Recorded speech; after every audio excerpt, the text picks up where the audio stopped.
चलो ध्यान दो अभी यहाँ पे। तो थर्मोडायनेमिक प्रोसेस, आपने कितनी बार थर्मोडायनेमिक प्रोसेस इस चैप्टर में ये वर्ड सुना होगा, राइट? तो हमें पता है थर्मोडायनेमिक प्रोसेस में क्या होता है। तो बेसिकली एक ऐसा प्रोसेस है जिसमें सिस्टम अपना हीट शायद किसको देगा, सराउंडिंग को।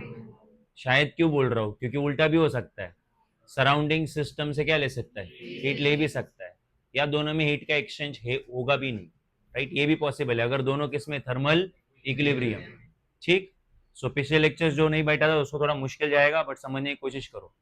सो थर्मोडायनेमिक प्रोसेस में एक तो सिस्टम सराउंडिंग को हीट देता है, या सराउंडिंग, या आप इसको अलग तरीके से भी बोल सकते हो, जो भी मैं हीट के फॉर्म में बोल रहा हूं, मतलब हीट को लेके बोल रहा हूं, आप ये वर्क डन के फॉर्म में भी बोल सकते हैं कि सिस्टम सराउंडिंग पे वर्क करता है, या सराउंडिंग सिस्टम पे वर्क करती है। जैसे कि गैस ने पिस्टन को पुश किया, तो गैस के लिए पिस्टन तो बाहर वाला हो गया, ठीक है? सो बाहर वाला अंदर वाला, अरे लॉजिक लगाओ इससे। तो बाहर वाला मतलब सराउंडिंग, या ये हो सकता है कि गैस सॉरी पिस्टन किसको पुश करे या किसको कंप्रेस करे, गैस को। अगर पिस्टन ने गैस को कंप्रेस किया, पिस्टन ने गैस को कंप्रेस किया, तो फिर क्या क्या हुआ, ये पिस्टन ने वर्क किया किसके ऊपर, गैस के ऊपर, सराउंडिंग के ऊपर। गैस सिस्टम हुआ ना, तो फिर पिस्टन सराउंडिंग हुआ ना। तो गैस पुश करेगा पिस्टन को, तो सिस्टम ने वर्क किसके ऊपर किया, सराउंडिंग के ऊपर। और पिस्टन पुश करेगा गैस को, तो सन, हाँ, या work done by the gas and work done on the gas. तो पिस्टन अगर पुश करेगा तो work done on the gas होगा, और गैस पिस्टन को पुश करेगा तो work done by the gas होगा, राइट? तुम्हें पता है work done by the gas है, तो उस केस में गैस एक्सपांड होता है। एक्सपांशन मतलब पॉजिटिव वर्क। और work done on the gas है, तो उस केस में गैस कंप्रेस होता है, वॉल्यूम कम हो जाता है, वो होता है negative work. Compress, negative work, volume कम मतलब निगेटिव वर्क। और अगर किसी को ये जानना है ऐसा क्यों, तो आपको याद करना चाहिए कि वर्क डन जो होता है वो P इंटू डीवी, और डीवी जो है वो चेंज इन वॉल्यूम है। तो अगर चेंज इन वॉल्यूम कम है, मतलब वॉल्यूम डिक्रीज हुआ है, तो उस चेंज को निगेटिव बोलेंगे। और वॉल्यूम इंक्रीज हुआ है तो उस चेंज को पॉजिटिव बोलेंगे। तो फिर ऑफकोर्स वॉल्यूम बढ़ा है, तो फिर इंक्रीज इन वॉल्यूम तो work done positive, and decrease in volume work done negative. बस मुझे ये समझाना था कि थर्मोडायनेमिक प्रोसेस इस वर्ड का मतलब क्या है। It's nothing but that is, क्या होगा बोलो, सराउंडिंग से हीट सिस्टम में जाएगा या सिस्टम से हीट सराउंडिंग को जाएगा। इसको हम लोग थर्मोडायनेमिक प्रोसेस बोलते हैं। या फिर अगर तुम में से किसी को और इजी वर्ड में इसको जानना है, तो आप ऐसे समझो कि अगर मैं एक गैस की बात कर रहा हूं, ठीक है, अगर सिस्टम मेरा गैस है, तो गैस के तीन मेन इंपॉर्टेंट वेरिएबल है। एक है प्रेशर, वॉल्यूम और टेम्परेचर। तो अगर किसी सिस्टम में इनमें से कोई भी दो चेंज हो रहे, या किसी प्रोसेस में, सिस्टम गलत वर्ड है, किसी प्रोसेस में, प्रोसेस बोला तो एग्जाम्पल, किसी पर्टिकुलर सिचुएशन में, एग्जाम्पल में इन तीनों में से कोई भी दो क्या हो रहे, चेंज हो रहे, तो फिर हम लोग उसको अगेन क्या बोलेंगे, थर्मोडायनेमिक प्रोसेस। तो थर्मोडायनेमिक प्रोसेस को बोलने के लिए आपके पास दो तरीके हैं। पहला, सिस्टम सराउंडिंग को हीट दे रहा है, या फिर सराउंडिंग सिस्टम को हीट दे रहा है, या फिर सिस्टम सराउंडिंग के ऊपर वर्क कर रहा है, या फिर सराउंडिंग सिस्टम के ऊपर वर्क कर रहा है। या तीसरा तरीका, तो तीसरा तरीका ये है कि प्रेशर, वॉल्यूम और टेम्परेचर में से कोई भी दो वेरिएबल क्या हो रहे, और ऑफकोर्स तीसरा क्या रहेगा, कांस्टेंट। तो ये तीन तरीके हैं ये डिफाइन करने के, क्या डिफाइन करने के, थर्मोडायनेमिक प्रोसेस। ठीक, तो बस मैं वो अभी लिख रहा हूं यहाँ पे। सो नोट डाउन करना है तो नोट डाउन कर लो।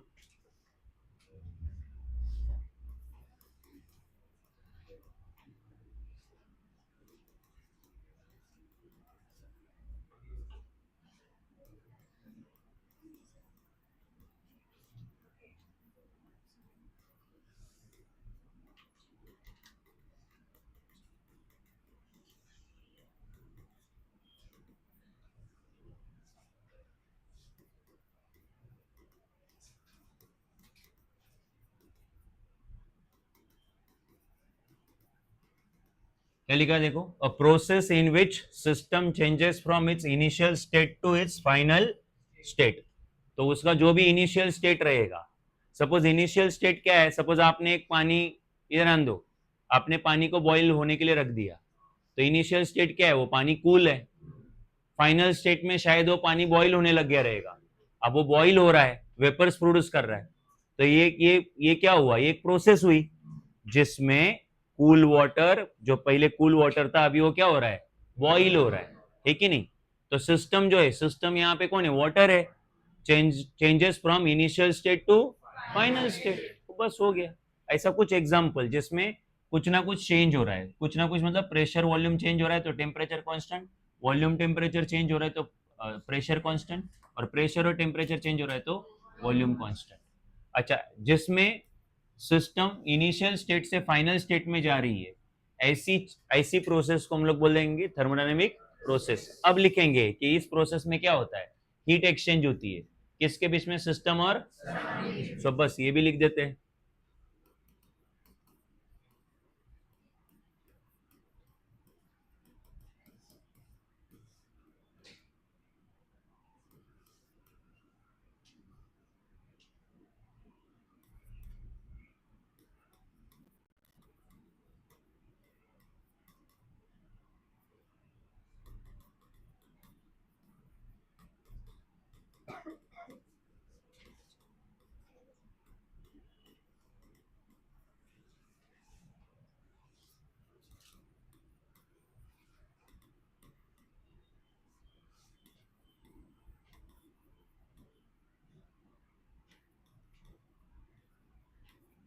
नेक्स्ट स्टेटमेंट या सेंटेंस क्या लिखा है देखो, इन थर्मोडायनेमिक प्रोसेस सिस्टम में लूजेस इट्स एनर्जी या हीट टू इट्स सराउंडिंग।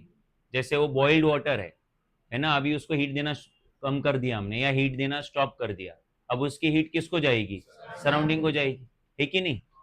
सो हो सकता है कि वो अपनी एनर्जी किसको दे रहा हो, सराउंडिंग को, या फिर आपने कूल वाटर रख दिया वार्म सराउंडिंग में, तो कूल वाटर हीट क्या करेगा, एब्जॉर्ब करेगा, किसमें से, सराउंडिंग में से, दोनों पॉसिबल है। बट ये दोनों दोनों सिचुएशन को हम लोग क्या बोलेंगे, thermodynamic, because there is exchange of heat involve. अच्छा, हीट के जगह पे दूसरा वर्ड क्या हो सकता है, वर्क, है ना, तो अब उसको वर्क के फॉर्म में लिखते हैं, same statement but in the form of work, कि गैस पिस्टन को पुश कर रहा है या फिर पिस्टन गैस को पुश कर रहा है, तो ये भी थर्मोडायनेमिक प्रोसेस हुआ क्योंकि इसमें वर्क डन इन्वॉल्व है।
तीसरा स्टेटमेंट क्लियर है, तो सपोज गैस ने किसको पुश किया, पिस्टन को, गैस एक्सपांड हो जाएगा, वॉल्यूम बढ़ेगा, पॉजिटिव वर्क, या फिर पिस्टन ने गैस को पुश किया, वॉल्यूम कम हो जाएगा, निगेटिव वर्क, है कि नहीं, बट वर्क डन इन्वॉल्व है ना, तो इसको भी क्या बोलेंगे बोलो, थर्मोडायनेमिक प्रोसेस।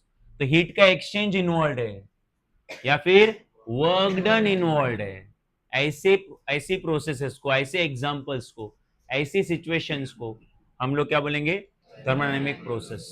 आगे बढ़ रहा हूं मैं, नेक्स्ट पॉइंट, जो भी बाकी है बाद में नोट्स में से कंप्लीट कर लेना, सीखने पे ध्यान दो भाई, कोई स्टेटमेंट मैं सिखा रहा हूं और तुम लोग इसको लूज मत कर देना बीच में। ओके, नेक्स्ट ध्यान दो यहाँ पे, सपोज एक थर्मोडायनेमिक प्रोसेस है जो काफी स्लोली अक्कर हो रही है, एक्सट्रीमली स्लो, ठीक है। तो जैसे कि मान लो एक बड़ा सा टायर है, काफी बड़ा टायर है ना, और आपने उसको एक छोटे सी जगह पे पंक्चर कर दिया है, एकदम छोटा होल बना है, राइट। टायर बहुत बड़ा है, होल काफी छोटा है। अब क्या होगा, उसमें से एयर बाहर आएगी, बट जो एयर बाहर आएगी वो होल का साइज छोटे होने के कारण आपको पता है जो उसका रेट है बाहर आने का वो काफी स्मॉल होगा, बहुत बहुत ही कम होगा, धीरे धीरे एयर बाहर आएगी।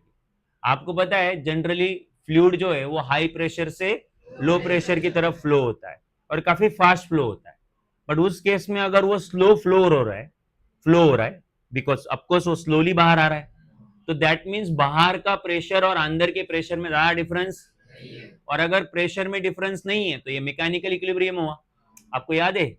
और अंदर खाली एयर ही है, कोई केमिकल रिएक्शन नहीं हो रहा है, कोई कोई अंदर ऐसा नहीं कि आग लग रही है, ऐसा कुछ हो रहा है। सो फिर देयरफॉर केमिकल केमिकल रिएक्शन भी नहीं, केमिकल इक्विलिब्रियम, अरे हाँ या नहीं। और प्रोसेस काफी स्लो है, मतलब ना हीट अंदर बाहर से अंदर आ रही है ना अंदर से बाहर जा रही है, या फिर वो टायर जो है वो अपनी सराउंडिंग के साथ काफी देर तक कांटेक्ट में ही था, तो वो दोनों आपस में ऑलरेडी किस में, थर्मल इक्विलिब्रियम में, क्योंकि दोनों का टेम्परेचर क्या रहेगा, सो वो मैकेनिकल इक्विलिब्रियम हुआ। सो एनी प्रोसेस, सॉरी हाँ थर्मल इक्विलिब्रियम हुआ, बट अभी मुझे बताओ प्रेशर कांस्टेंट है, केमिकल इक्विलिब्रियम है, प्रेशर कांस्टेंट मतलब मैकेनिकल इक्विलिब्रियम, टेम्परेचर दोनों जगह पे सेम मतलब थर्मल इक्विलिब्रियम, बट तीनों इक्विलिब्रियम मतलब थर्मोडायनेमिक इक्विलिब्रियम।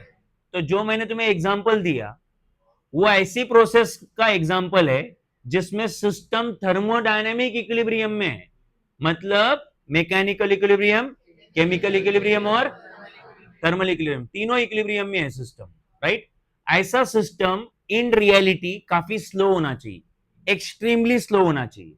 अगर तुम मुझे जेन्युइनली पूछोगे कि ऐसा सिस्टम रियल वर्ल्ड में एग्जिस्ट करता है क्या, तो मैं बोलूंगा एग्जैक्ट ऐसा सिस्टम जो तीनों इक्विलिब्रियम में हो ऐसा एग्जिस्ट नहीं करता, but close to the exist करता है।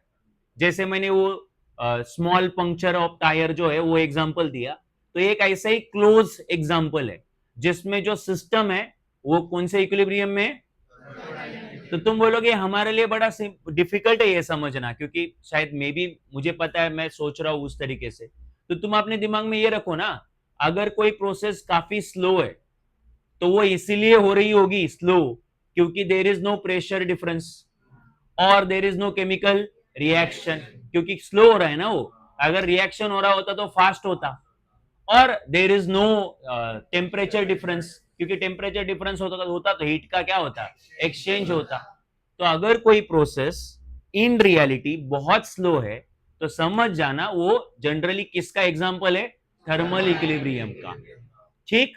और इसी प्रोसेस को दूसरा नाम है क्वासी स्टैटिक प्रोसेस, क्या नाम है, क्वासी स्टैटिक प्रोसेस मतलब a process which is very very slow, static ना, क्वासी मतलब ऑलमोस्ट, ऑलमोस्ट स्टैटिक, स्टैटिक समझते हैं ना, स्टैटिक मतलब जो मूव नहीं होता, रेस्ट पे है, राइट, स्लो है।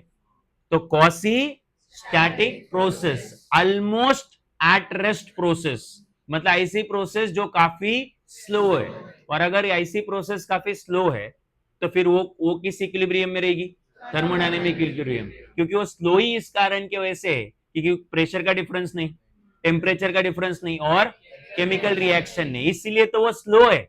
और प्रेशर का डिफरेंस नहीं मतलब मैकेनिकल इक्विलिब्रियम, केमिकल रिएक्शन नहीं मतलब केमिकल इक्विलिब्रियम, और अगर टेम्परेचर का डिफरेंस नहीं मतलब thermal equilibrium, overall mechanical equilibrium. तो मैं समझा, सॉरी थर्मोडायनेमिक इक्विलिब्रियम, क्लियर है ये, ओके। तो फिर ये आगे लिख रहे हैं हम लोग क्वासी स्टैटिक प्रोसेस, पेन का है भाई, अच्छा मेरे पास।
स्टेट वेरिएबल्स मतलब प्रेशर, वॉल्यूम, टेम्परेचर, इनको क्या बोलते हैं? State variables.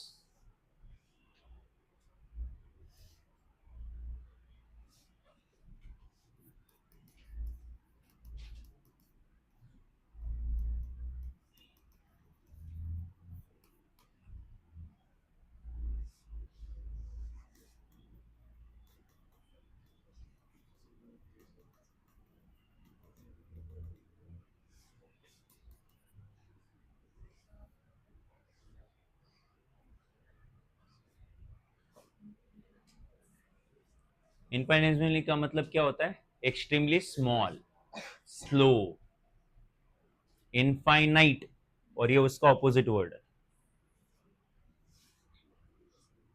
डबल एल करना। सच process is called quasi static process, a process which is very small.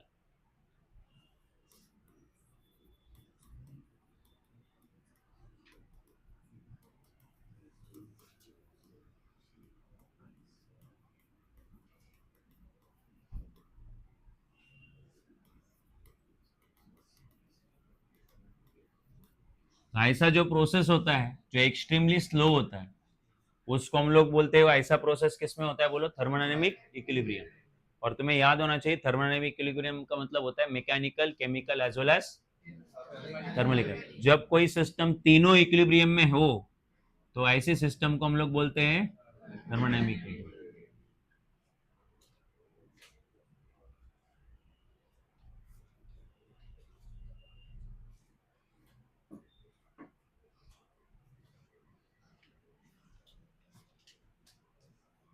हो गया? आगे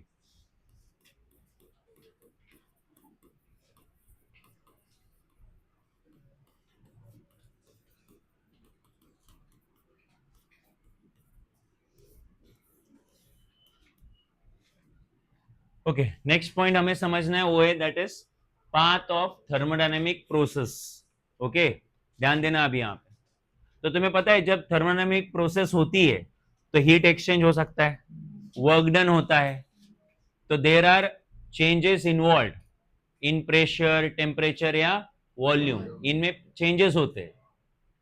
तो ये जो चेंजेस है, ध्यान देना मैं क्या बोल रहा हूं, वापस बोल रहा हूं, इधर कॉन्सेंट्रेट करना। हम लोग कोई थर्मोडायनेमिक प्रोसेस को कंसीडर कर, जैसे कि आप लोग पानी को बॉईल कर रहे हो, राइट? तो इसमें हीट दी जा रही है ना, कि इसको वाटर को आप लोग हीट सप्लाई कर रहे हो, सो हीट गेन कर रहा है वो सिस्टम।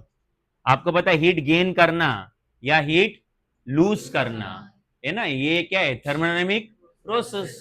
अब इस प्रोसेस में प्रेशर चेंज हो सकता है, वॉल्यूम चेंज हो सकता है, या टेम्परेचर चेंज हो सकता है। बेसिकली तीनों चेंज होंगे या तीनों में से कोई भी दो चेंज होंगे, राइट? एक चेंज तो नहीं हो सकता, आपको पता है।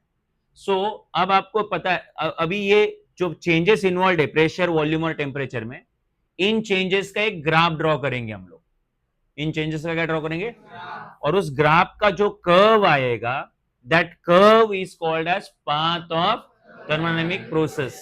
तो thermodynamic process is nothing but a curve, है ना? कर्व किसका वर्सेस किसका? कर्व मतलब ग्राफ यार।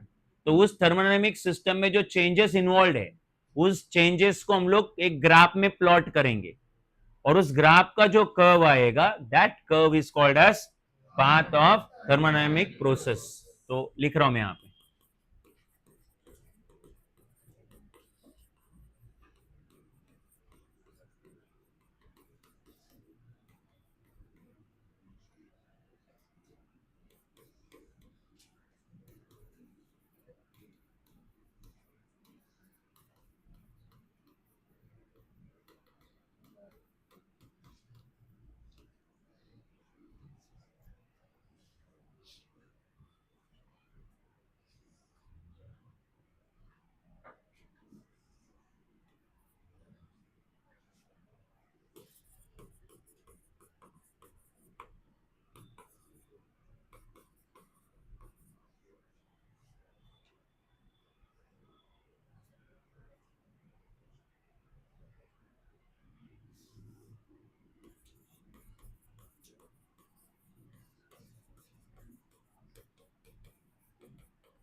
सो बेसिकली आप ना शॉर्टकट के लिए इतना समझो कि जो पीवी कर्व हम लोग ड्रॉ करेंगे प्रेशर वर्सेस वॉल्यूम का जो भी कर्व ड्रॉ होगा वो कर्व ही तुम्हारा क्या है बोलो, path of thermodynamic process. So bracket में लिखता हूं मैं पीवी डायग्राम। तो जो पीवी डायग्राम है आपका उस प्रोसेस का PV diagram, that itself is a part of thermodynamic process. आगे बढ़ते हैं, नेक्स्ट पॉइंट।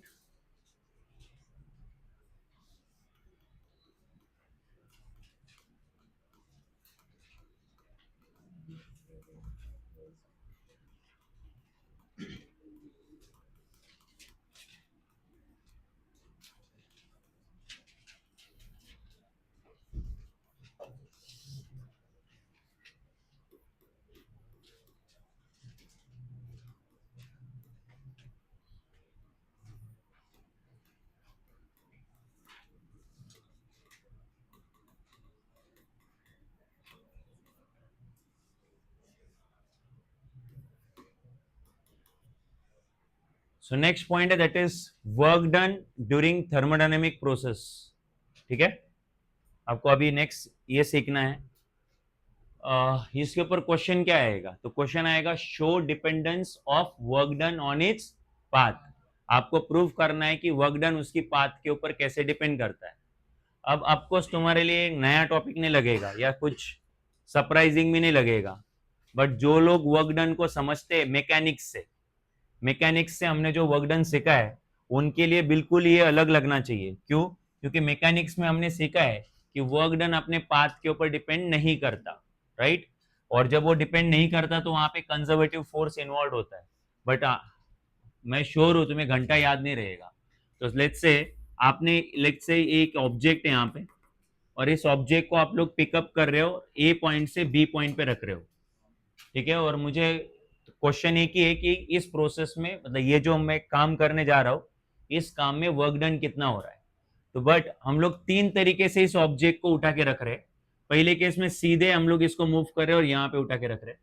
सेकेंड केस पे ऐसे मूव कर रहे हैं इस तरीके से, और थर्ड केस में कुछ ऐसे मूव किया। सो जो पाथ हमने लिए हुए उस ऑब्जेक्ट को मूव करने के लिए तीनों पाथ अलग अलग है। दूसरी चीज ये एज्यूम करो कि यहाँ पे एयर का रेजिस्टेंस नहीं है, तो इस बॉक्स को उठा के यहां रखना है। Either you can move like this, या ऐसे मूव करो, या इस तरीके से मूव करो। तो पाथ तीनों केसेस में अलग अलग है कि सेम है? और लेट्स एज्यूम कि हम लोग मैकेनिक्स वाले पार्ट में है, क्योंकि ऑब्जेक्ट का मोशन इन्वॉल्व है यहाँ पे, तो मैकेनिक्स ही हुआ ना। तो work done is equal to कितना होता है बोलो? वर्क डन होता है फोर्स इंटू डिस्प्लेसमेंट। जिसको ये कंसेप्ट समझता है उसको ये पता है कि तीनों केसेस में डिस्प्लेसमेंट सेम है। कैसे? डिस्प्लेसमेंट का मतलब होता है फाइनल पोजीशन माइनस। और जिसको ये भी नहीं समझता वो ये समझो कि डिस्प्लेसमेंट हमेशा शॉर्टेस्ट डिस्टेंस बिटवीन 2 पॉइंट होता है। Displacement is the shortest distance between, मतलब अगर मान लो ये पॉइंट पी है और ये पॉइंट क्यू है, ये तुम्हारा घर है, ये तुम्हारे फ्रेंड का घर है। तुमने फ्रेंड के घर पे जाने के लिए जो रोड यूज किया वो ये वाला यूज किया, राइट? बट तुम्हें अगर मैं डिस्प्लेसमेंट पूछूं तुम्हारा कितना हुआ, तो तुम जो पाथ तुमने फॉलो किया तुम वो नहीं देखते हो। तुम ये देखते हो कि तुम्हारे घर से तुम्हारे दोस्त का घर का शॉर्टेज डिस्टेंस कितना है। तो शॉर्टेज डिस्टेंस मतलब डिस्प्लेसमेंट, और डिस्प्लेसमेंट में मैटर नहीं करता कि तुम लोग कौन सा पाथ फॉलो कर रहे हो। तो शॉर्टेज डिस्टेंस देख लो क्या है, तो ये है शॉर्टेज डिस्टेंस। तो ये होगा आपका displacement from P to Q. और वर्क डन का फॉर्मूला क्या है बोलो? Force into displacement. अब तीनों केसेस में एक ही फोर्स था जिसके आगे अगेंस्ट हम लोग वर्क डन कर रहे हैं। इस बॉक्स को ऊपर कौन नहीं जाने दे रहा था? तो इस बॉक्स का वेट। तो हमें वर्क डन किसके अगेंस्ट करना है? वेट के अगेंस्ट, राइट? पर डिस्प्लेसमेंट तीनों केसेस में अलग अलग है क्या? नहीं, कंफ्यूज मत हो। और जिनको नहीं समझ में आता या 11 में इतना अच्छे से पढ़ा नहीं है, आप इतना समझो कि वर्क डन होता है फोर्स इंटू डिस्प्लेसमेंट। तीनों केसेस में सेम फोर्स के अगेंस्ट वर्क डन कर रहे हैं। सेम फोर्स मतलब कौन? वेट। तो ऐसा तो नहीं ना ऐसे लेके गए तो वेट ज्यादा हुआ और ऐसे लेके गए तो वेट कम हुआ। वेट जो है वो सारे केसेस में क्या है? सेम है। और डिस्प्लेसमेंट जो है वो पाथ के ऊपर डिपेंड करता।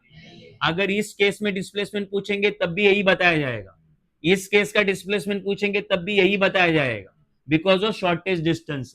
तो तीनों केसेस में वर्क डन सेम आया है कि अलग अलग आया?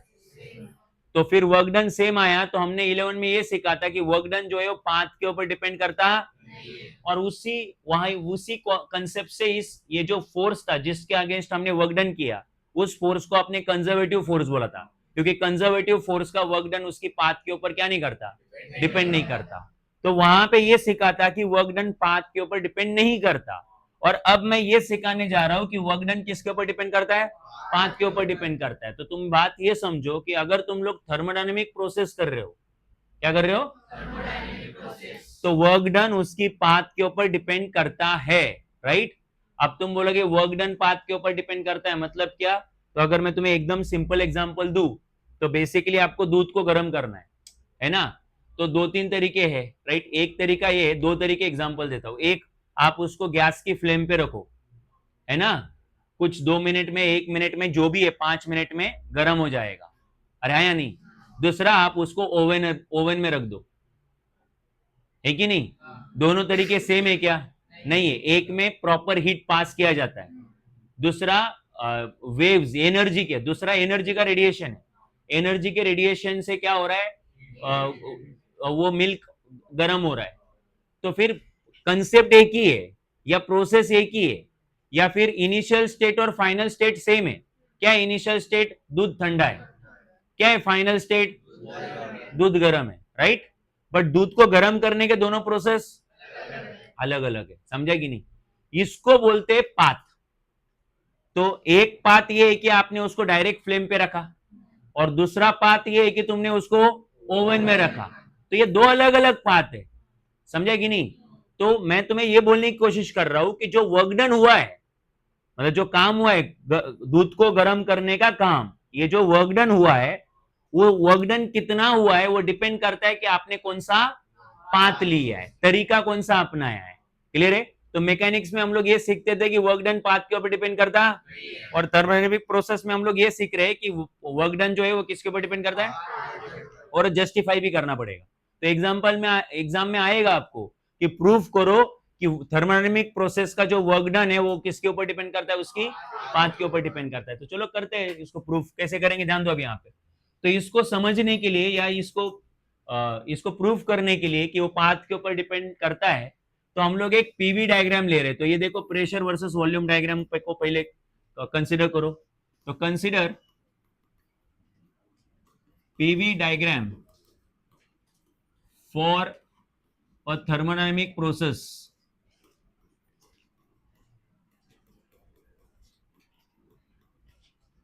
तो कोई एक प्रोसेस एज्यूम करो, थर्मोडायनेमिक प्रोसेस, जैसे मैंने तुम्हें दूध को गर्म करने का एग्जांपल दिया, तो ऐसे कोई एक प्रोसेस एज्यूम करो, और उस प्रोसेस का पीवी डायग्राम मैं तुम्हें दिखा रहा हूं, राइट। सो पीवी डायग्राम को आपको पता है कि एक होता है प्रेशर एक्सिस, ये जो वाई एक्सिस है, कौन सा एक्सिस है बोलो, प्रेशर एक्सिस, क्योंकि हम लोग उसके ऊपर प्रेशर दिखाने वाले हैं। और ये कौन सा एक्सिस है, वॉल्यूम एक्सिस। ओके, तो इनिशियल प्रेशर सपोज मान लो ज्यादा था, तो मैं पी आई ऊपर दिखा रहा हूं, इधर देख लो पी आई, और ये हुआ तुम्हारा पी एफ, और ये वी आई, और ये वी एफ, ध्यान देते रहो, और ये ओरिजिन। तो वापस से अगर आप लोग रीड करोगे वैल्यूज, तो इनिशियल वॉल्यूम, इधर ध्यान दो, ड्रॉ करने पे ध्यान होता है, बाद में मैं समझाऊंगा, मैं पहले बोल रहा हूं। तो ये आपका इनिशियल वॉल्यूम है, और ये आपका फाइनल वॉल्यूम है। फाइनल वॉल्यूम ज्यादा है, इनिशियल वॉल्यूम कम है। ये इनिशियल प्रेशर है, काफी ज्यादा दिख रहा है, और ये फाइनल प्रेशर है, कम दिख रहा है, राइट। तो शायद ये ज्यादा प्रेशर से कम प्रेशर होने वाला प्रोसेस है, ठीक। कौन सा भी रहने तो हमें क्या लेना देना है, हमें एक एज्यूम करने बोला है, एक प्रोसेस हमने एज्यूम कर लिया। तो मान लो ये जो प्रोसेस है, ये जो जिस प्रोसेस को मैं तुम्हें समझाने जा रहा हूं, ये प्रोसेस जो है वो पॉइंट ए से शुरू होती है। ये पॉइंट ए मतलब ये उसका इनिशियल स्टेट हुआ। तो इनिशियली वो जो सिस्टम है मेरे पास, उस सिस्टम का वॉल्यूम था वी आई, और उस सिस्टम का प्रोसेस था पी आई, ठीक। सिस्टम मतलब वो दूध है, दिमाग में नहीं जा रहा है। जिस दूध को हम लोग गर्म कर रहे हो क्या है, सिस्टम है। जिस पानी को गर्म कर रहे हो क्या है, आइस को हम लोग वाटर में कन्वर्ट कर रहे हैं, या वाटर को किस में कन्वर्ट कर रहे हैं, आइस में कन्वर्ट कर रहे हैं। तो ये सब क्या है, सिस्टम है। क्या सोच रहे हो, उस सिस्टम का ये इनिशियल वॉल्यूम है और ये इनिशियल प्रेशर है। और जहां से हमने शुरू किया वो उसकी इनिशियल स्टेट है। तो पॉइंट ए जो है जिसके कोऑर्डिनेट रहेंगे, आपको पता है एक्स कोऑर्डिनेट पहले लिखा जाता है, तो वो रहेगा वी आई और पी आई। तो ये कोऑर्डिनेट है उसके। तो ये पॉइंट ए क्या दिखाता है, तो उस सिस्टम का इनिशियल स्टेट दिखाता है। और फाइनली जाके वो जो सिस्टम है उसका वॉल्यूम हो गया मान लो वीएफ और प्रेशर हुआ पीएफ। सो पॉइंट बी जो है उसके कोऑर्डिनेट रहेंगे वीएफ और पीएफ, एक्स कोऑर्डिनेट पहले वाई कोऑर्डिनेट बाद में। तो ये हो गया। पॉइंट बी क्या दिखाता है, तो पॉइंट बी दिखाता है उसका फाइनल स्टेट। तुम बोलेंगे हमें समझा नहीं क्या हो रहा है। अरे जिस प्रोसेस मतलब एक प्रोसेस है जिसमें प्रेशर वॉल्यूम या टेम्परेचर इनमें कुछ क्या हो रहे, चेंज हो रहे, ऐसी प्रोसेस को हम लोग क्या बोलते हैं, थर्मोडायनेमिक प्रोसेस। इनिशियली प्रेशर था पीआई, वॉल्यूम था वीआई, बाद में प्रेशर हुआ पीएफ और वॉल्यूम हुआ वीएफ, तो चेंजेस हो रहे। तो इस प्रोसेस को हम लोग क्या बोलेंगे, थर्मोडायनेमिक प्रोसेस। शुरुआत यहां से करी थी तो इनिशियल स्टेट, खत्म यहां पे हुआ है तो ये फाइनल स्टेट। एग्जांपल में बोलूं तो दूध गर्म कर रहे हो ना आप लोग, तो इनिशियली दूध ठंडा था तो वो इनिशियल स्टेट, बाद में दूध गर्म हुआ तो वो फाइनल स्टेट। तो रिलेट करो इसको। अब ए से हमें बी आना है, राइट, मतलब ठंडे दूध को गर्म करना है, तो ए से बी तक आना है लेट्स से। तो फिर आपको मैंने बताया तरीके, दो अलग अलग तरीके बताए थे, है ना। तो जैसे कि आप डायरेक्ट फ्लेम पे रखो या उसको ओवन में रखो, तो फिर आपका इनिशियल स्टेट और फाइनल स्टेट सेम है, बट तरीका मतलब पाथ। तो जो पाथ है यहाँ पे डायग्राम में, आपके डायग्राम में तीन पाथ दिए हुए, एक एक पाथ ऐसा बेसिकली जो सी से होते हुए जाता है। तो पहला पाथ हुआ ए सी बी, एक पाथ मतलब एक तरीका। दूसरा पाथ आपके बुक में ऐसा दिया हुआ है, राइट, तो A B, this is second path. और जो थर्ड पाथ है वो ऐसा है जो डी से होते हुए जाता है, ए डी बी, राइट। तो पॉइंट बी तक आने के मतलब ठंडे दूध को गर्म करने के टोटल कितने पाथ हुए, तीन। अब बोलना मत तीसरा तरीका क्या हुआ, एक तो ओवन हुआ, एक तो गैस का फ्लेम हुआ, दिन भर यही करते बैठो क्या। मैं तुम्हें लॉजिक दे रहा था सोचने का, राइट। वो जरूरी नहीं वो गर्म दूध गर्म करना यही वो सिस्टम हो, गैस का भी हो सकता है, गैस को एक्सपांड करना या गैस को कंप्रेस करना, वो भी हो सकता है ना, वो एग्जाम्पल कुछ भी हो सकता है। मैं बस दिखा रहा हूं कि उसके कितने पाथ है, यहाँ पे तीन पाथ है। क्लियर है क्या? Okay. So but initial state और फाइनल स्टेट क्या है, सेम है। मतलब पहले वो दूध ठंडा था और अभी क्या होगा, गर्म होगा। तो इनिशियल स्टेट और फाइनल स्टेट है ना, दोनों स्टेट सेम नहीं है। मतलब इनिशियल दोनों तीनों पाथ में इनिशियल स्टेट और फाइनल स्टेट सेम है। मतलब किसी भी पाथ में जाओ, शुरुआत ए से ही हुई है और खत्म, मतलब तरीका कौन सा भी अपनाओ, दूध गर्म से दूध जो ठंडा था वो उससे क्या हुआ है, गर्म हुआ। तरीका बस क्या है, अलग अलग है, डिफरेंट है। Getting my point? ओके। तो चलो ये अब इससे आपको ये दिखाना है कि तीनों केसेस में मतलब तीनों केसेस में वर्क डन अलग अलग है, क्योंकि तीनों केसेस में पाथ अलग अलग है, तो वर्क डन भी क्या है, ये मैं नहीं बोल रहा हूं, ये तो प्रूव करने बोला है ना। Show dependence of work done on its path. ठीक है। सो कंसिडर या वी कैन सी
सो जो आपका सिस्टम है वो इनिशियल स्टेट से फाइनल स्टेट में चेंज हो रहा है, बट वो अलॉन्ग 3 तरीके से चेंज हो रहा है. देयर कुड बी 3 पाथ्स या 3 different ways to do the same thing. एक ही चीज करने के कितने डिफरेंट तरीके? 3. ओके, तो तीनों तरीके को पाथ बोलते हैं हम लोग. तो एक पाथ एसीबी, एक पाथ एबी और एक पाथ एडीबी. ठीक है, अभी एक एक पाथ को सेपरेटली सीखेंगे. तो ये हुआ पॉइंट नंबर 1 आपका. अब पॉइंट नंबर 2. चलो, सो सेपरेट सेपरेट एक एक पाथ को समझते हैं हम लोग. तो सबसे पहले पाथ कंसिडर करेंगे. Consider path A B. तो सबसे पहले पाथ ए बी को कंसिडर कर रहा हूं. तो अभी उसको ड्रॉ कर रहा हूं, ए बी को अलग से ड्रॉ कर रहा हूं दोबारा से. इस बार खाली ए और बी ड्रॉ रहेगा, मतलब ए बी वाला पार्ट ड्रॉ रहेगा, मतलब ये बीच वाला पार्ट ड्रॉ रहेगा. तुम समझ रहे हो ना?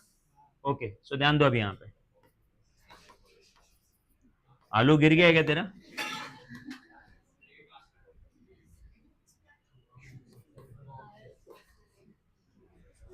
कि तू भी प्रोसेस से इन्वॉल्व जा रहा है?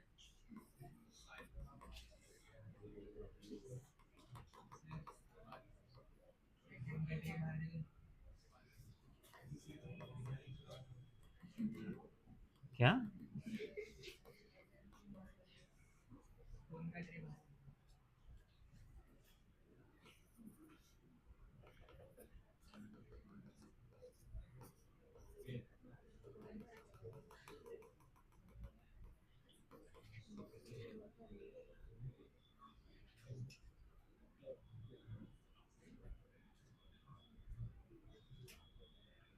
ठीक है, चलो जान दो अभी यहां पे.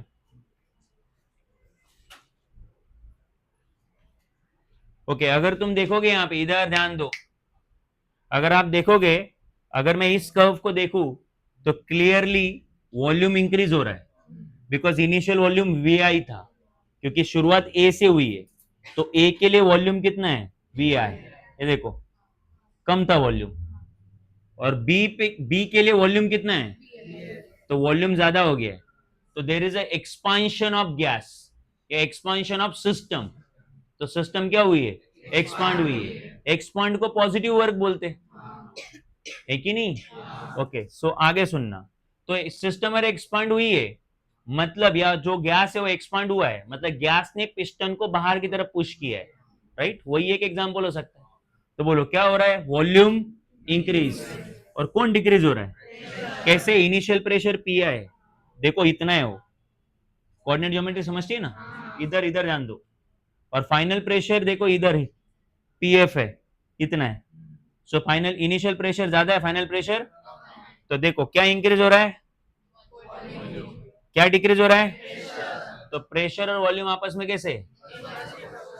तो ये तो तभी पॉसिबल है जब टेम्परेचर कांस्टेंट हो. प्रेशर और वॉल्यूम इनवर्सली प्रोपोर्शनल कब होते हैं? जब टेम्परेचर क्या हो? कांस्टेंट हो. PV is equal to NRT. So ये कांस्टेंट रहेगा, तो वॉल्यूम को उधर भेज दो, तो कांस्टेंट डिवाइडेड बाय वॉल्यूम ऐसा हो जाएगा. तो प्रेशर और वॉल्यूम क्या आ जाएंगे? इनवर्सली प्रोपोर्शनल, जो यहाँ पे दिख रहे. तो ये जो कर्व है, इस कर्व को हम लोग आइसोथर्म भी बोलेंगे. क्या बोलेंगे? ठीक, याद है तुमको? याद सिखाया था मैंने पहले भी. बट इधर ध्यान दो 2 मिनट के लिए. आपको पिछले लेक्चर में एक और चीज सिखाई गई थी, ये है कि अगर आपने इस पीवी कर्व के नीचे का एरिया ड्रॉ किया या एरिया फाइंड आउट किया, area under the PV curve, area under the, जिनके बेसिक स्ट्रॉन्ग नहीं है वो लोग डायरेक्टली याद कर लो ये क्या है बेसिकली. और यस, वर्क डन है. तो हमें पता है कि ये जो पीवी कर्व है उसके नीचे का जो एरिया होता है वो क्या होता है? Work done. तो अगर आपको बोला कि इस प्रोसेस में, इस ए बी पाथ में, ये जो ए बी तरीका है ना, वो प्रोसेस होने का ए बी वाला तरीका या पाथ, इस प्रोसेस में कितना वर्क डन है? तो आप देख सकते हो इतना वर्क डन है, जितना मैंने शेड किया है. ये जो एरिया अंडर द कर्व है वो इतना वर्क डन है. अब तुम्हें उसका सिग्निफिकेंस तुरंत समझ में नहीं आएगा. जब मैं तीनों पाथ जब ड्रॉ करूंगा तब तुम्हें पता चलेगा कि इस वर्क डन का क्या सिग्निफिकेंस है या इस एरिया का क्या सिग्निफिकेंस है. क्लियर है? बट अभी मैंने तुम्हें क्या क्या समझाया, ये क्लियर है क्या? बोलो वापस. किस पाथ को मैंने एक्सप्लेन किया? A B. क्या हो रहा था? वॉल्यूम. क्या डिक्रीज हो रहा है? प्रेशर. वॉल्यूम कैसे इंक्रीज हो रहा है समझे कि नहीं? वी आई से हम लोग कहाँ आ रहे हैं? सो वॉल्यूम इंक्रीज हो रहा है. और पीआई से कहाँ आ रहे हैं, मतलब ज्यादा हाइट से कम हाइट पे आ रहे हैं, तो प्रेशर क्या हो रहा है, डिक्रीज हो रहा है। ये तभी पॉसिबल है जब टेम्परेचर क्या हो, इसलिए इस कर्व को क्या बोलते हैं, आइसोथर्म। अच्छा, इस प्रोसेस में जो वर्क डन होता है, या किसी भी प्रोसेस का अगर वर्क डन चाहिए, तो पीवी डायग्राम के नीचे का क्या निकालो, एरिया। तो पीवी डायग्राम के नीचे का एरिया मतलब उस प्रोसेस का वर्क डन, तो निकाल लिया हमने वर्क डन। एक प्रोसेस का वर्क डन हो गया है, दो और बाकी है। ठीक है, तो मैं इधर लिख रहा हूं।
अच्छा, इस ये जो ए बी पाथ है उसको टेक्स्ट बुक में पाथ 1 से डिनोट किया है।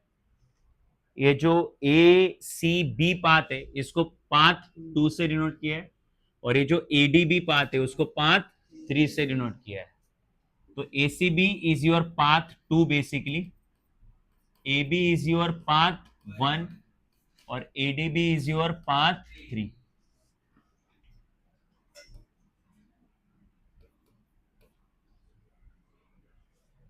ओके, सो क्या इंक्रीज हो रहा है बोलो, वॉल्यूम। तो जिस प्रोसेस में वॉल्यूम इंक्रीज होता है उसमें वर्क डन क्या होता है, positive, increase volume. So as volume is expanding, hence work done is positive। तो इस केस में जितना भी वर्क डन रहेगा वो क्या रहेगा, पॉजिटिव रहेगा, भूलना नहीं।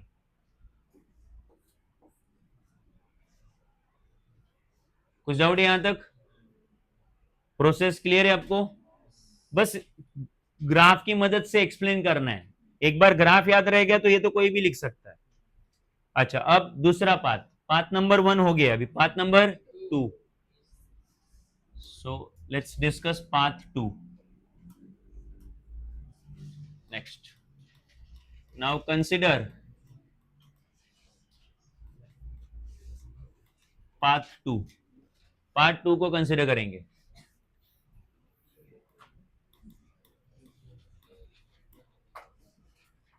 सो वंस अगेन, आपकी जो प्रोसेस है, जो सिस्टम है, वो शुरू हो रही थी ए, इनिशियल स्टेट ए से और फाइनल स्टेट बी से, बट वो जो पाथ था वो पाथ उसका ए सी बी था, पाथ 2 जिसको बोला था।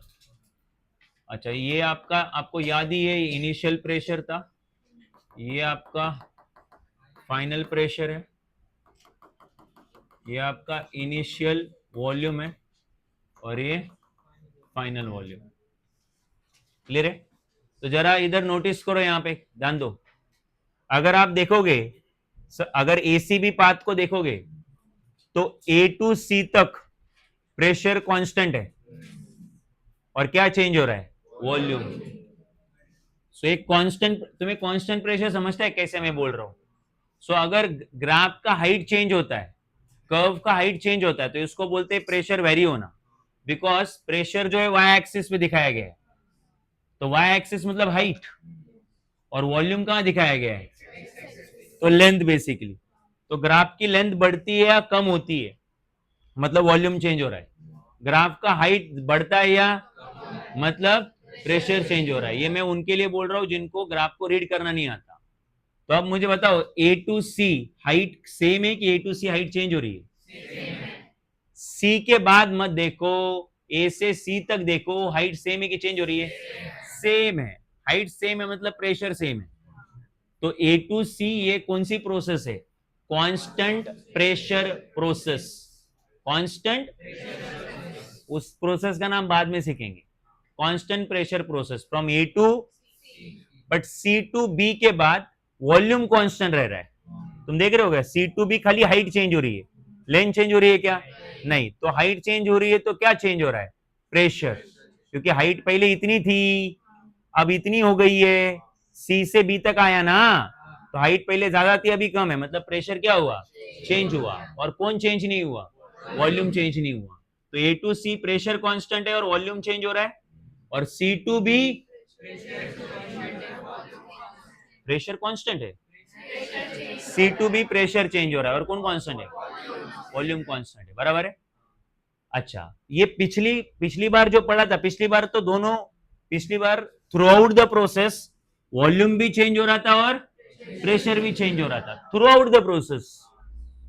और इस बार कुछ कुछ इंटरवल में, मतलब for some time, like let's say 5 second तक ये प्रोसेस चल रही है, तो हो सकता है पहले 3 सेकंड पे प्रेशर कांस्टेंट है और अगले 2 सेकंड पे वॉल्यूम कांस्टेंट है। एक तो प्रेशर चेंज हो रहा है या वॉल्यूम चेंज हो रहा है, राइट? तो ये पिछली बार से अलग है कि नहीं? अलग है, राइट? बट इनिशियल स्टेट और फाइनल स्टेट क्या है? सेम है। मतलब गर्म, जो दूध पहले ठंडा था वो अभी क्या हो रहा है? बट तरीका है कि नहीं है? दूसरी चीज, वर्क डन भी अलग है। तुम बोलोगे कैसे? तो हमने पिछले लेक्चर में पढ़ के रखा हुआ है, पीवी कर्व के नीचे का एरिया मतलब वर्क डन। तो ये निकालो, पीवी कर्व के नीचे का एरिया, ये होगा पीवी कर्व के नीचे का एरिया। तुम दिख रहा है कि?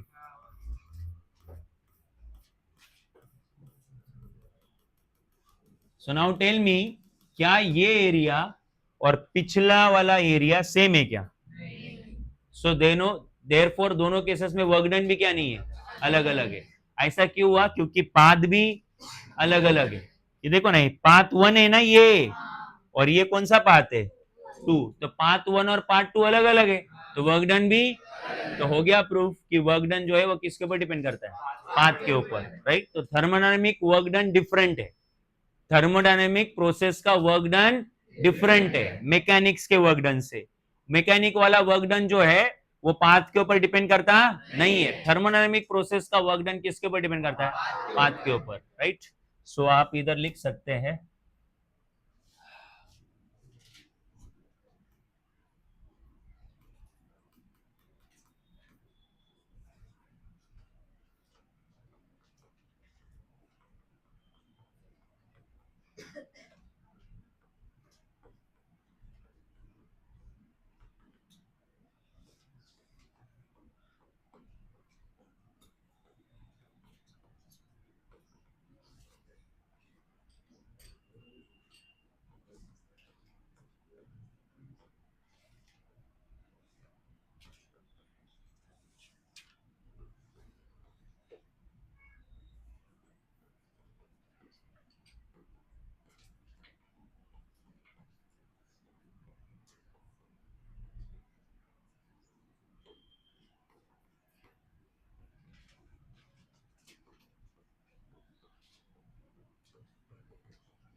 So through out the process एक तो प्रेशर चेंज हो रहा है या वॉल्यूम चेंज हो रहा है, दोनों एक साथ क्या नहीं हो रहे? चेंज नहीं हो रहे, राइट? अनलाइक, एक मिनट, लाइक नहीं, अनलाइक, अनलाइक पाथ वन में क्या हो रहा था, दोनों भी क्या हो रहे थे, चेंज हो रहे थे, तो ये उसके जैसा तो नहीं ना है, उसके ऑपोजिट है, तो अनलाइक लिखेंगे ना।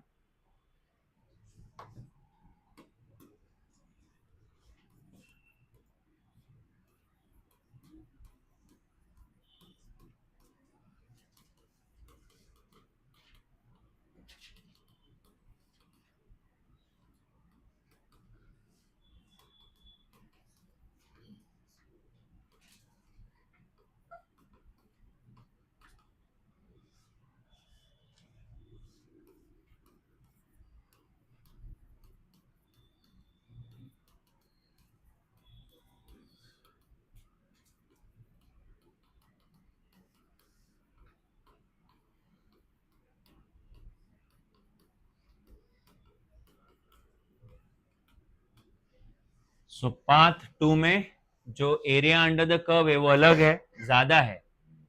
पाथ वन में एरिया अंडर द कर्व कम है, पार्ट टू से तो कम ही। सो देयरफॉर उस प्रोसेस का वर्क डन कम है और इस प्रोसेस का वर्क डन, मतलब यहाँ पे दूध गर्म करने के लिए, इस तरीके से दूध गर्म करने के लिए ज्यादा वर्क डन करना पड़ेगा, एनर्जी ज्यादा देनी पड़ेगी, और पिछले वाले तरीके में एनर्जी कम देनी पड़ेगी। बस समझ में आ रहा है मैं क्या बोल रहा हूँ। सो ये वाला तरीका अच्छा नहीं है, क्योंकि इसमें वर्क डन क्या है, काम वही, वर्क डन ज्यादा, एनर्जी स्पेंड ज्यादा। अभी तीसरा वाला,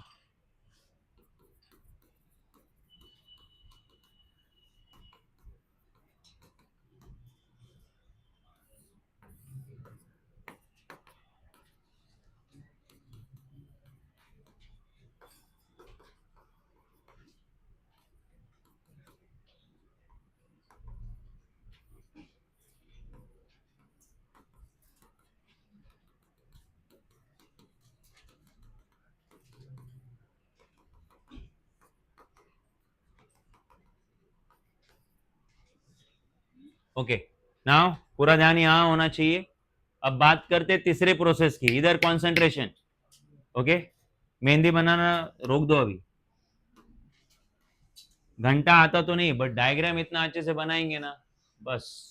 डायग्राम के ऊपर मार्क्स होते तो 100 to 100 होते तुम्हारे। हाँ बोलो। सो ए डी बी ये पाथ को डिस्कस करते हैं। अच्छा, इनिशियल स्टेट और फाइनल स्टेट तीनों केसेस में सेम है, ठंडा दूध गर्म दूध, काम एक ही कर रहे, तरीके। तो इस बार पाथ ए से डी और डी से कहा जा रहा है, तो आप देखोगे तो ए टू डी कौन चेंज हो रहा है, सोच के बताओ। मेरे को मत देखो भाई, गधे इधर है, मैं वो क्यों देखते रहते, इधर डायग्राम है क्या। ए टू डी क्या चेंज हो रहा है, ज्यादा से कम हो रहा है कि कम से ज्यादा हो रहा है, जो मेरे को देखेगा वो पागल है। ए टू डी, समझा क्या, अभी वापस मत देखना। ए टू डी प्रेशर क्या हो रहा है, डिक्रीज हो रहा है। ओके, और वॉल्यूम का क्या, पक्का। हाँ, क्योंकि ए पे वॉल्यूम वी आई था और डी के लिए भी वॉल्यूम वी आई है, कोऑर्डिनेट देखने आते हैं ना। तो A to D volume change नहीं हुआ, बट क्या चेंज हुआ, right. Now D to B, हाँ D to B volume change हो रहा है वी आई से, बट प्रेशर क्या नहीं हो रहा, चेंज नहीं हो रहा है, कांस्टेंट है। तो एक बार वॉल्यूम कांस्टेंट है और एक बार, तुम बोलोगे सर पिछले ऐसा ही है, नहीं, मैं बोलूंगा पिछले ऐसा नहीं है। क्यों, क्योंकि अगर ये पिछले ऐसा होता तो दोनों का वर्क डन क्या होता, सेम होता। चलो इस बार का वर्क डन निकालते, कैसे निकालेंगे, वो जो कर्व है उसके नीचे का निकालो, उसके नीचे का एरिया, ये रहेगा उसके नीचे का एरिया, देख रहे हो, ये एरिया सबसे लीस्ट है। तो फिर इस तरीके से दूध गर्म करना सबसे अच्छा है, जल्दी गर्म होगा, एनर्जी कम स्पेंड करनी पड़ेगी, बराबर है। तुम बोलोगे तरीका बताओ कौन सा है, मेरे को यही काम है क्या,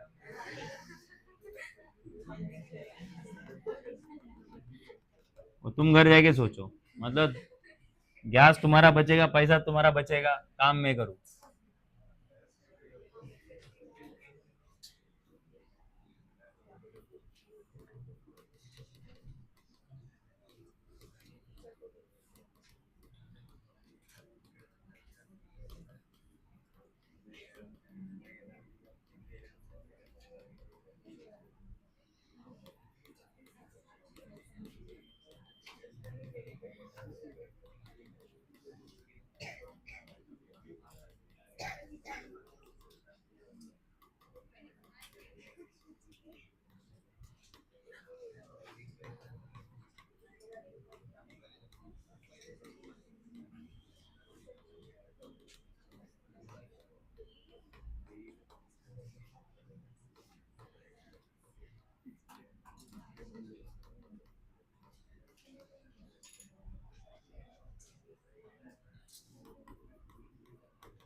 सो तीसरे केस में एरिया सबसे लीस्ट है, एरिया अंडर द कर्व सबसे कम है, तो तीसरे केस में वर्क डन भी सबसे कम है। तो यहां से हमें समझ में आया कि पाथ अलग, तो उस प्रोसेस में जो वर्क डन हुआ है वो भी अलग। दो तीन टाइप के स्टूडेंट होते हैं ना कि भाई जिनको मोटिवेट करना पड़ता है, भाई अच्छा पढ़, अच्छा मार्क्स ला। तो एक होता है जिसको बस दो चार चीजें समझा दो, है ना, तो समझ जाता है और पढ़ाई करने लग जाता है, तो वो पाथ वन। दूसरा वो होता है कि जिसको समझाने वाली बातें समझ में नहीं आती, गाली देनी पड़ती, ठीक है, गधा, कुत्ता, और क्या, आलू, वो सब बोलना पड़ता है। तो थोड़ा बहुत गधा, कुत्ता, आलू सुनने के बाद उसको शर्म आ जाती है ना। सो ये बोलने के बाद शर्म आती है शायद, तो उसके बाद पढ़ने लग जाता है। तो पढ़ने लग गया ना, पहले नहीं पढ़ता था, अभी पढ़ रहा है। तो initial state final state same, but path. और तीसरा वो होता है जिसके लिए मेरे को एनर्जी लूज करनी पड़ती है कि नहीं। तो फिर अगेन इनिशियल स्टेट और फाइनल स्टेट सेम, पहले पढ़ नहीं रहता, अभी मजबूरी में पढ़ना पड़ेगा, है कि नहीं। तो इनिशियल स्टेट फाइनल स्टेट वही, बट तरीका और पाथ अलग, एनर्जी भी अलग स्पेंड होती है ना। आलू आलू बोलना पड़ता है, बड़ा बोलना पड़ता है, तीसरे केस में धोना पड़ता है। हाँ, उल्टा बोला तेरे केस में।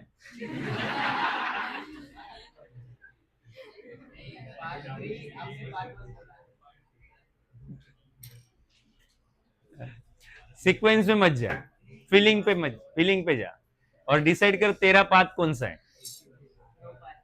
ना ना, नो पाथ मतलब इसको स्टेट चेंज नहीं करनी है, मतलब इसको पढ़ नहीं रहा है तो उसको उसी स्टेट में रहने का है। हाँ, बट मेरे को तेरा स्टेट समझ में आ रहा है, नहीं पाथ समझ में आ रहा है, स्टेट नहीं पाथ। स्टेट तो मैं चेंज करवाऊंगा, पाथ तू डिसाइड कर कौन सा चाहिए तेरे को। और तेरे पहले दो पाथ हो चुके हैं।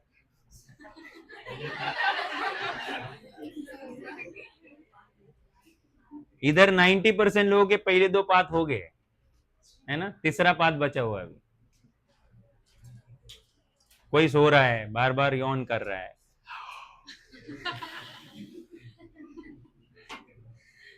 रात को क्या करे, पार्ट टाइम जॉब।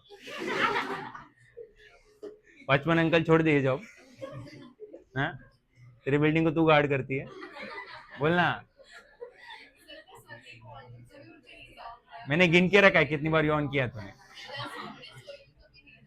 अगली बार से तेरे को हॉट सीट है इधर, इधर कहीं पे तेरे को सीट मिलने वाली है अगले लेक्चर, तो खाली बस कर। इधर बैठ के कोई ऑन नहीं करता, पूछ ले उनको।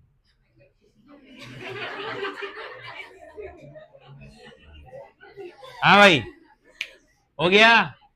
बट तुम्हें समझा कि नहीं समझा? अरे क्लियर है क्या?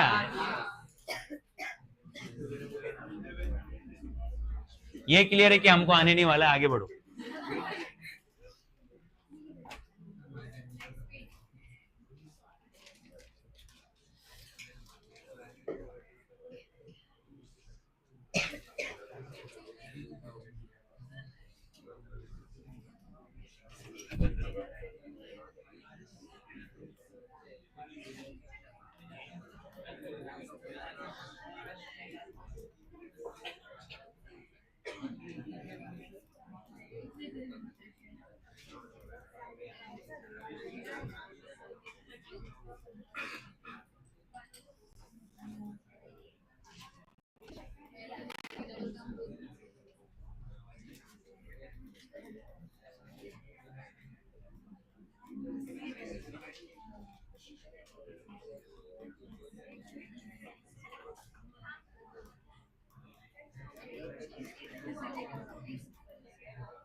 तो पता है इस स्टेटमेंट का मीनिंग क्या है?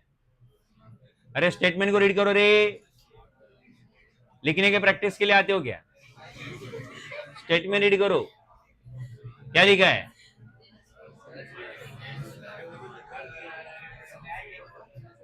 वर्क डन जो है वो खाली प्रोसेस पे ही डिपेंड, सॉरी इनिशियल स्टेट और ऐसा लिखा है, खाली उसी पे डिपेंड नहीं करता, वो पाथ पे भी डिपेंड करता है। मतलब सुन लो, मतलब दूध को खाली गर्म करना है कि उसकी रबड़ी बनानी है। अरे हाँ, तो गर्म करना है तो कम हीट लगेगा, तो उसकी रबड़ी बनानी है तो इनिशियल स्टेट फाइनल स्टेट पे भी तो डिपेंड करेगा वर्क डन, कि नहीं करेगा? तुम बोलेगा हमें तो खाने से लेना देना है, इसलिए तो ये हालत है। बट है ना, वो इनिशियल स्टेट फाइनल स्टेट पे तो वर्क डन डिपेंड करता ही, साथ साथ में ये काम करने के लिए आपने कौन सा पाथ, कौन सा तरीका अपनाया है, इसके ऊपर भी क्या डिपेंड करता है बोलो? Work done. तुम्हें बस दूध और रबड़ी दिख रही होगी, तुम्हें और कुछ नहीं दिख रहा होगा, बाहर में जाओ तुम लोग, मैंने समझा दिया है।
ओके, नेक्स्ट हमें क्या शो करना है या नेक्स्ट क्या डिस्कशन करना है, इधर ध्यान दो।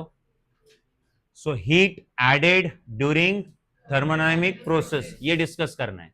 पर ठीक है, ये तो हीटिंग है, क्वेश्चन क्या आएगा या इसको कैसे समझेंगे एग्जैक्टली क्या चल रहा है? तो आपको ये प्रूफ करना है या ये डिस्कस करना है कि heat transfer to the system, the add कर देने to the system depends upon path. तो पाथ टेकन या पाथ फॉलोड, तो जो पाथ हम लोग फॉलो करते हैं उसके ऊपर डिपेंड करता है कि हमने सिस्टम को कितनी हीट ट्रांसफर करी है।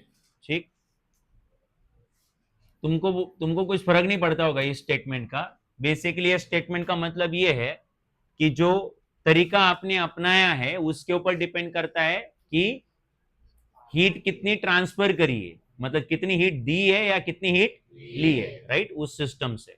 तो मैं समझेगा मैं क्या बोल रहा हूँ थोड़ी देर के लिए, पहले समझ लेते हैं या कंसेप्ट समझ लेते हैं, उसके बाद डिस्कस कर लेंगे।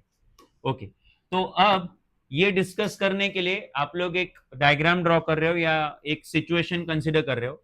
सिचुएशन क्या है ध्यान दो।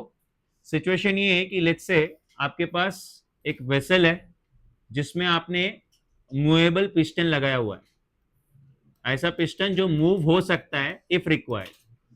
और ये जो पिस्टन है जब वो मूव होगा तो कोई फ्रिक्शन प्रोड्यूस नहीं करेगा, तो फ्रिक्शनलेस पिस्टन है, क्योंकि फ्रिक्शनलेस लेंगे तो ही हीट का लॉस नहीं होगा, राइट। सो इधर ध्यान दो अभी यहाँ पे, ध्यान दो अभी यहाँ पे। सो इफ ये फ्रिक्शनलेस मूवेबल पिस्टन है और आपने इसमें कोई टाइप का गैस फिलअप कर दिया, जनरली हम लोग जो गैस फिलअप करते हैं सीखने के लिए वो आइडियल गैस होता है. ओके, सो ये हो गया सिचुएशन नंबर 1. और ये जो गैस है, इस गैस का टेम्परेचर हमें 300 केल्विन है मान लो.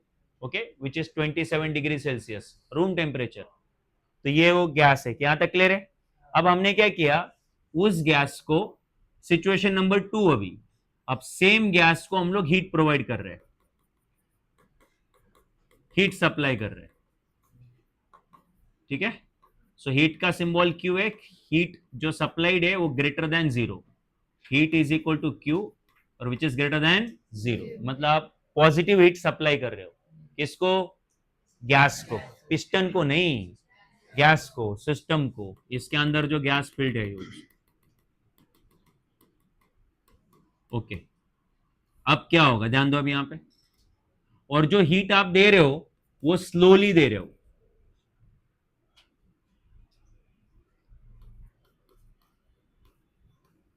इधर मेंशन कर देता हूं, स्लो हीटिंग.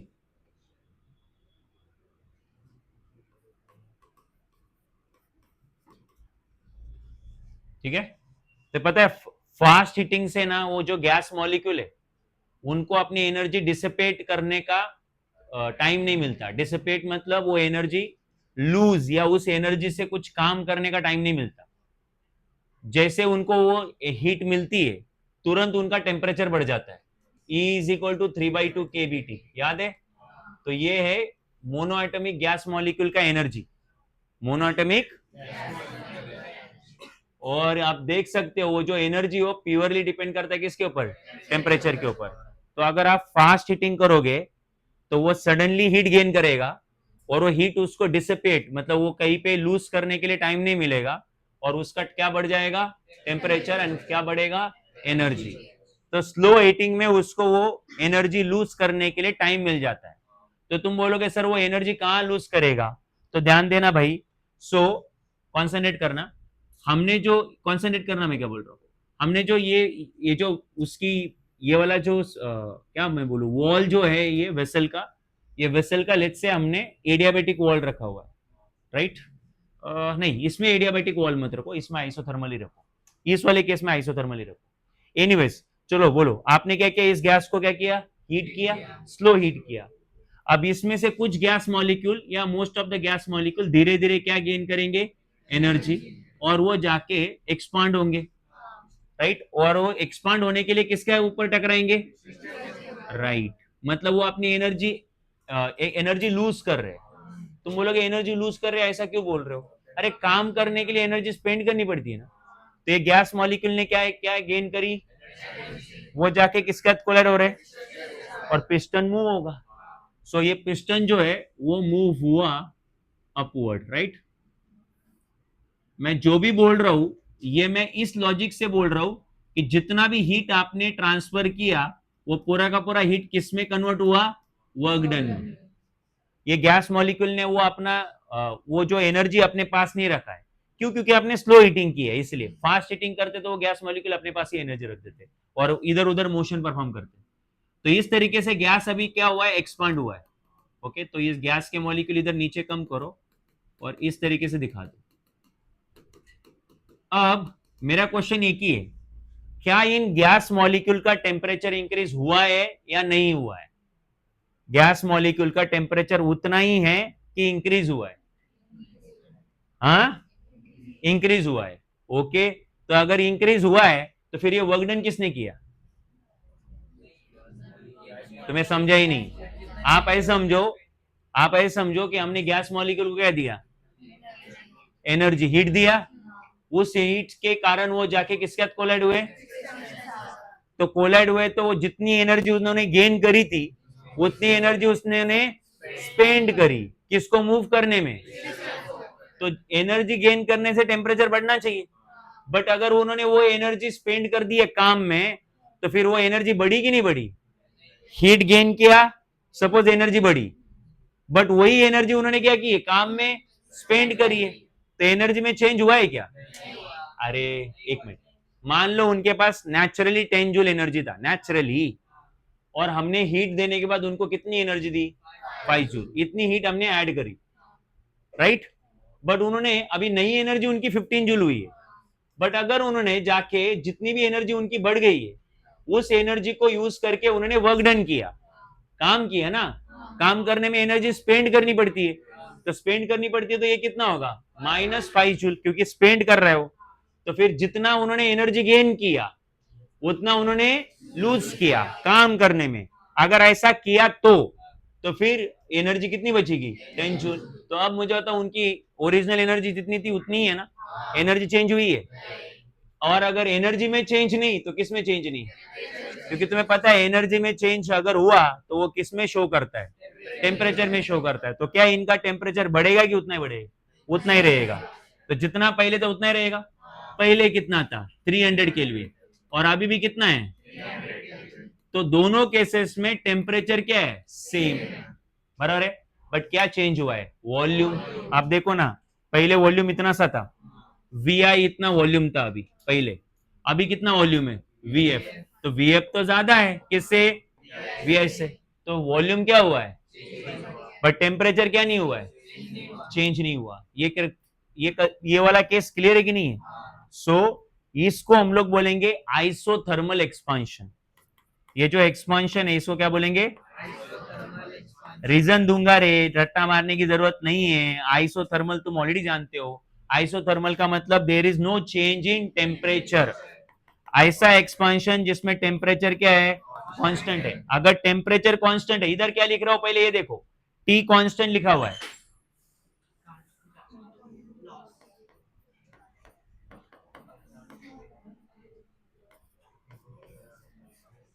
इधर आने दो।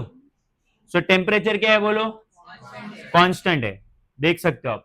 टेम्परेचर कांस्टेंट है मतलब there is no change in temperature. Delta मतलब क्या, चेंज, चेंज इन हो रहा है क्या, चेंज इन टेम्परेचर जीरो है कि टेम्परेचर जीरो है, change in temperature, because temperature क्या है, तो ऐसी प्रोसेस को क्या बोलेंगे।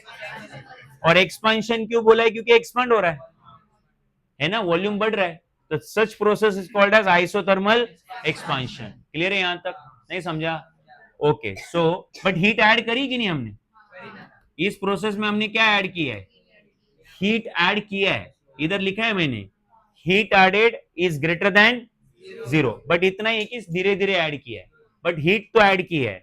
ओके, और हीट ऐड करने से गैस का क्या हुआ है, एक्सपांशन। क्या हुआ है, बट वो जो एक्सपांशन हुआ है वो आइसोथर्मली हुआ है। कौन सा हुआ है, मतलब टेम्परेचर कांस्टेंट रह के गैस क्या हुआ है, एक्सपांड हुआ है, बराबर है। बट ये सब क्यों हुआ, क्योंकि हमने स्लो हीटिंग दी, मतलब हमने हीट सप्लाई करी बट स्लोली सप्लाई करी, इसलिए ये सब हो रहा है, राइट। अब मैं इसको लिख रहा हूं अगेन, इसका सिग्निफिकेंस क्या है, मतलब इसका मतलब क्या है, इससे क्या हो रहा है, ये आपको तब समझेगा जब मैं इससे रिलेटेड दूसरा केस सिखाऊंगा, फिर तुम दोनों को कंपेयर करोगे and then you will understand कि एग्जैक्टली क्या हो रहा है। ओके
जो हमने डिस्कस किया वही लिखा हुआ है.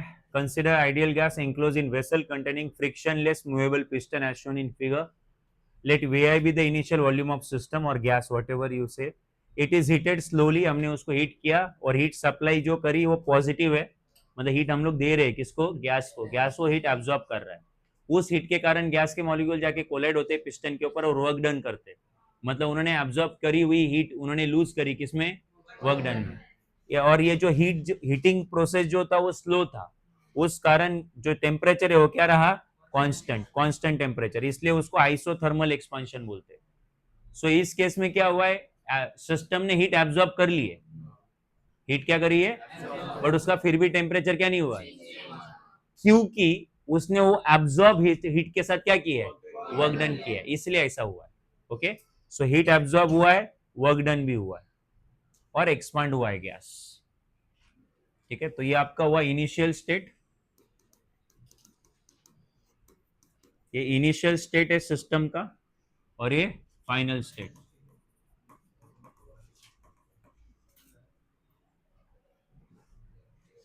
Okay, now next case, concentrate करना, ध्यान दो यहां पे. अभी अगली बार हम लोग क्या कर रहे हैं, सो कॉन्सेंट्रेट करना भी यहां पे. अगली बार हम लोग जो वेसल डिजाइन कर रहे हैं वो कंप्लीटली एडियाबेटिक वॉल से कर रहे हैं, मतलब थर्मली इंसुलेटेड कर रहे हैं. थर्मली इंसुलेशन समझता है, थर्मस फ्लास्क जैसा, कि अंदर की हीट बाहर नहीं जा सकती और बाहर की हीट, राइट. सो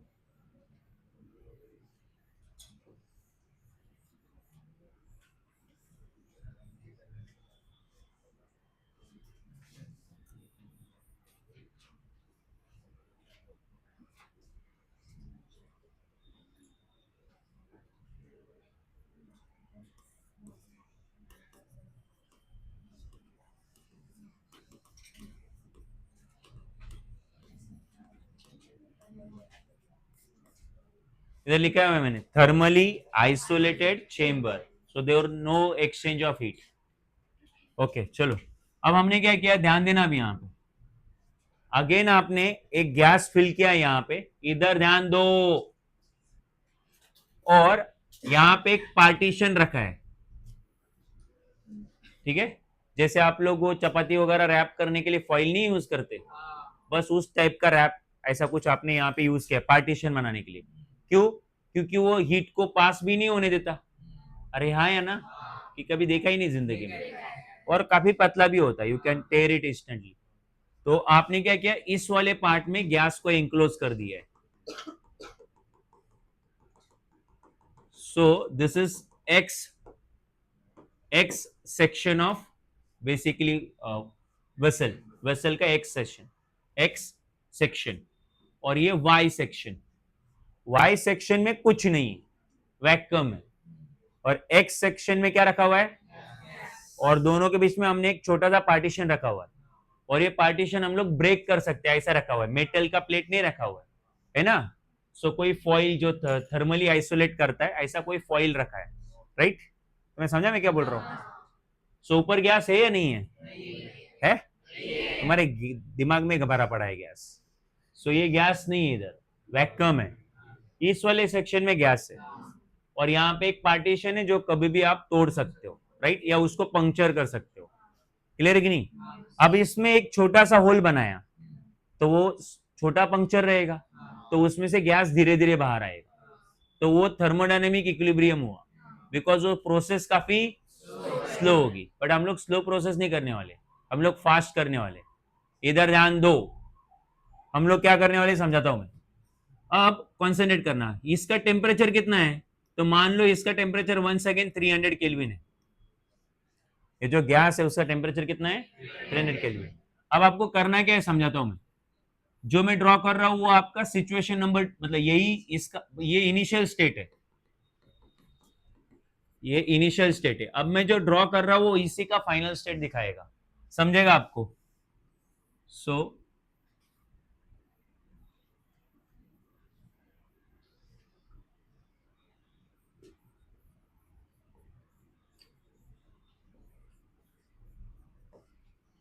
ओके, ध्यान देना अभी यहां पे।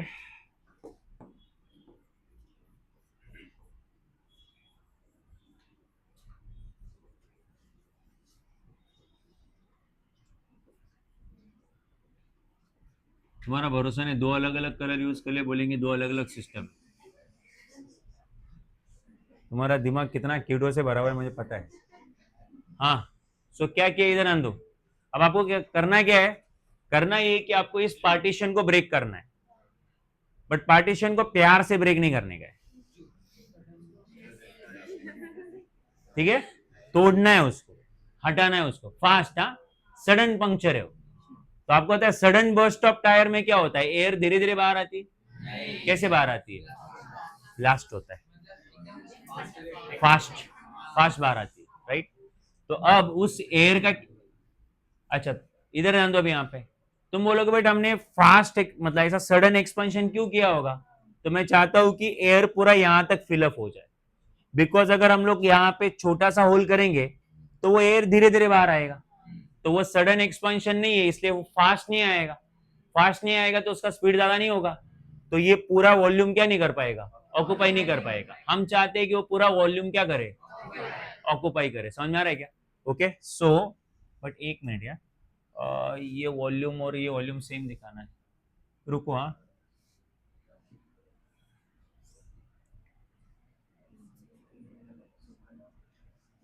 ड्रॉ मत करो, एक मिनट रुको।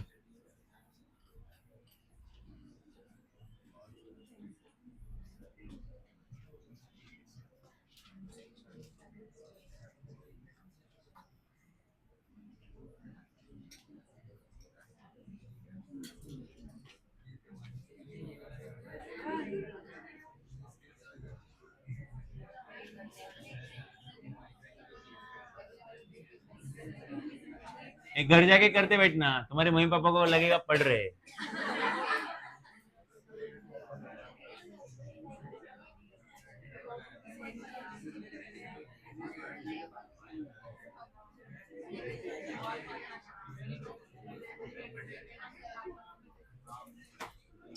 एक्चुअली इधर आन दो,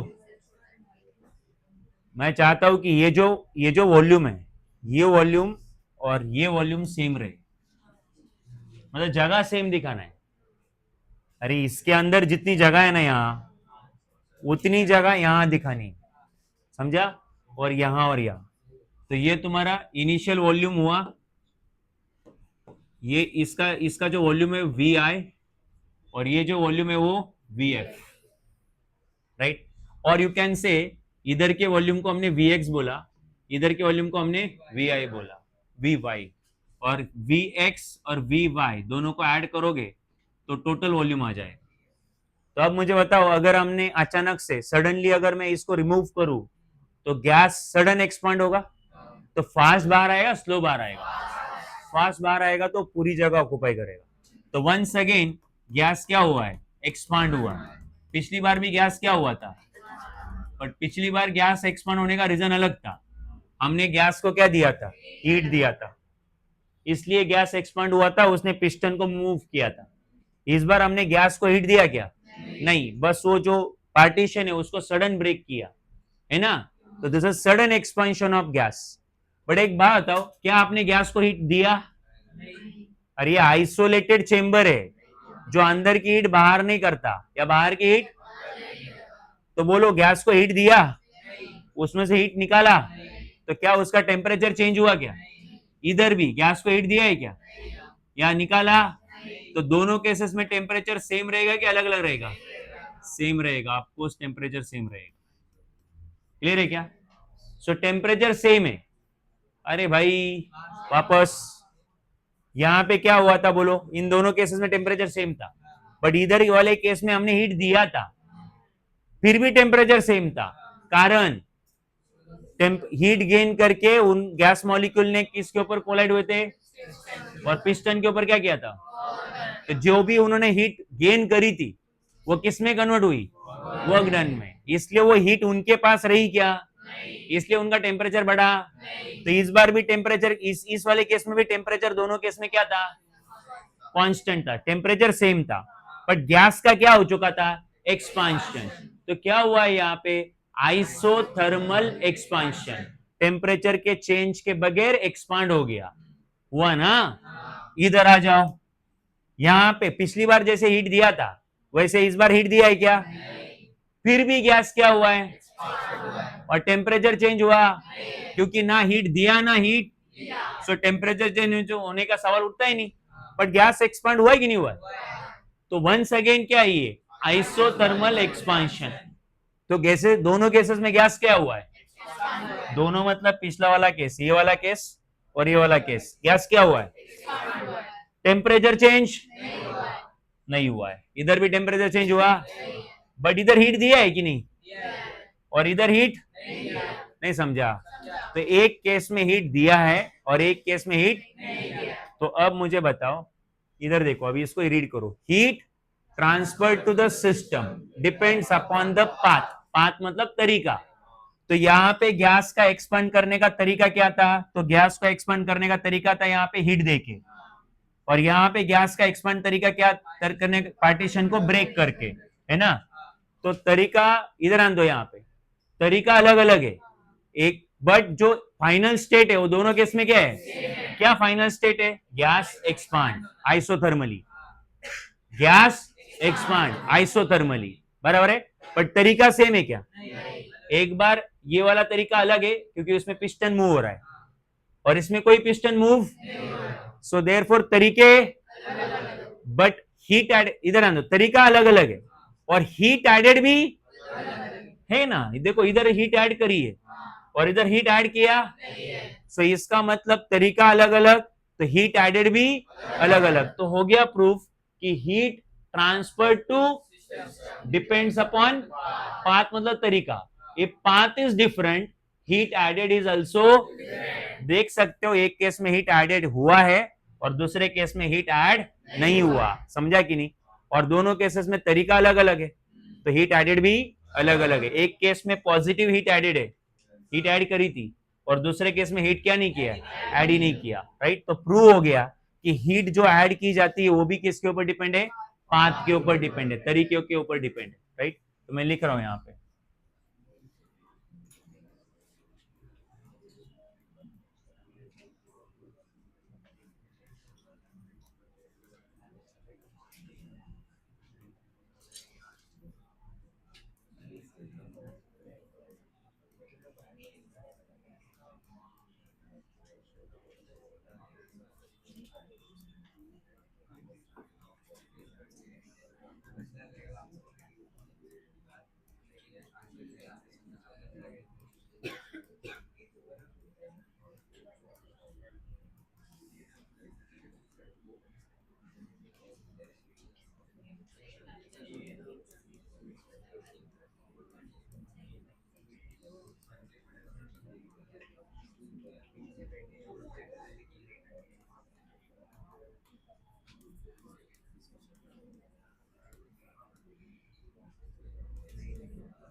इसको केस 1 बोल दो,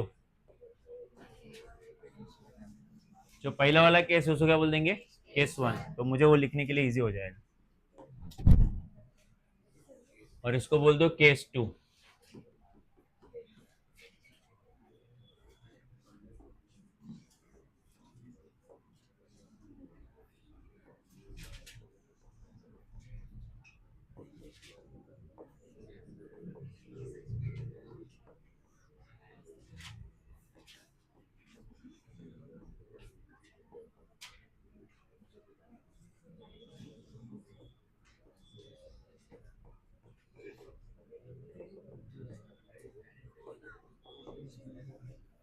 तो ये लास्ट वाला जो स्टेटमेंट है वो आपके लिए जरूरी है। तो दोनों केसेस में, केस 1 और केस 2, दोनों केसेस में फाइनल स्टेट सेम है। फाइनल क्या, इनिशियल स्टेट भी सेम है, क्योंकि ये दोनों इनिशियली दोनों तरफ के गैस का वॉल्यूम VI था, फाइनली दोनों तरफ का गैस का वॉल्यूम VF था। दोनों गैसेस का केस 1 और केस 2 में टेम्परेचर क्या नहीं हुआ है, चेंज नहीं हुआ है, बट दोनों गैसेस क्या हुए, एक्सपांड हुए। ठीक, तो इनिशियल स्टेट और फाइनल स्टेट क्या है, सेम है, जो मैंने बोला। बट हीट एडेड सेम, एक केस में पॉजिटिव हीट ऐड करी थी और दूसरे केस में हीट ऐड, राइट। तो दोनों तरीके में हीट एडेड अलग अलग है, क्योंकि दोनों तरीके अलग, तो हीट एडेड भी अलग अलग। तो हो गया प्रूफ कि heat added to the system depends upon the path of the system और पाथ टेकन। तो वर्क डन भी पाथ के ऊपर डिपेंड करता है और हीट भी पाथ के ऊपर डिपेंड करता है।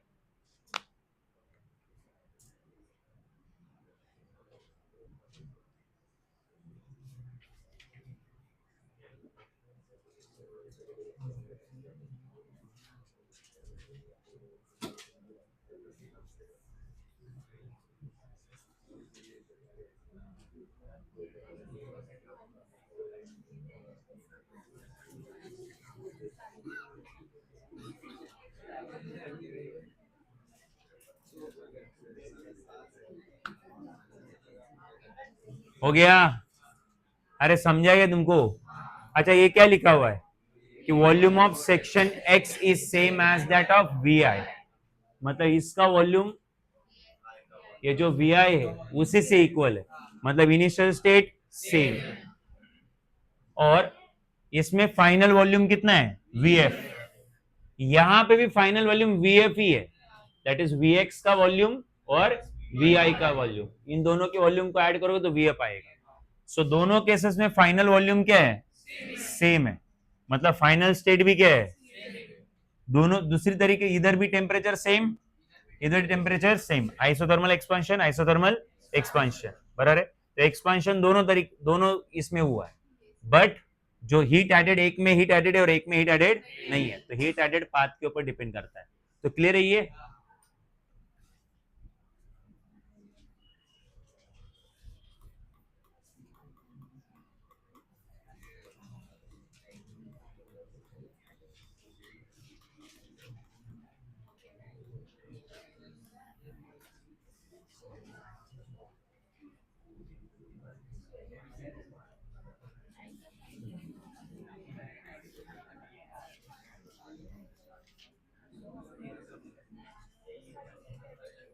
आवाज नहीं चाहिए, इधर आन दो।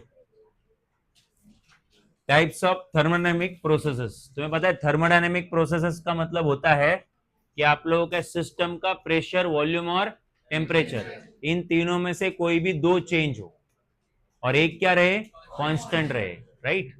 तो हमारे पास total I guess 7 types of system, sorry processes है। तो पहला प्रोसेस है that is reversible and irreversible. लिख लो आप मेरे साथ, चाहिए तो। हाँ वही है।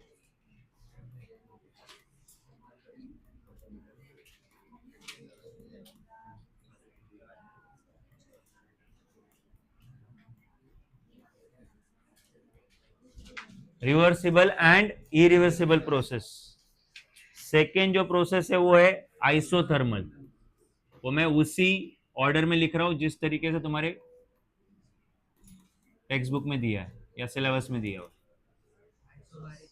So next is isobaric process.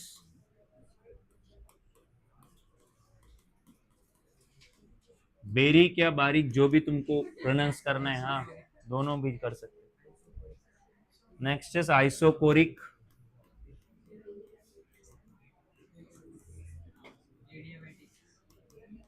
One of the very important adiabatic. ये भी इंपॉर्टेंट है, ये भी इंपॉर्टेंट है, बाकी भी इंपॉर्टेंट है ही आपको। साइक्लिक।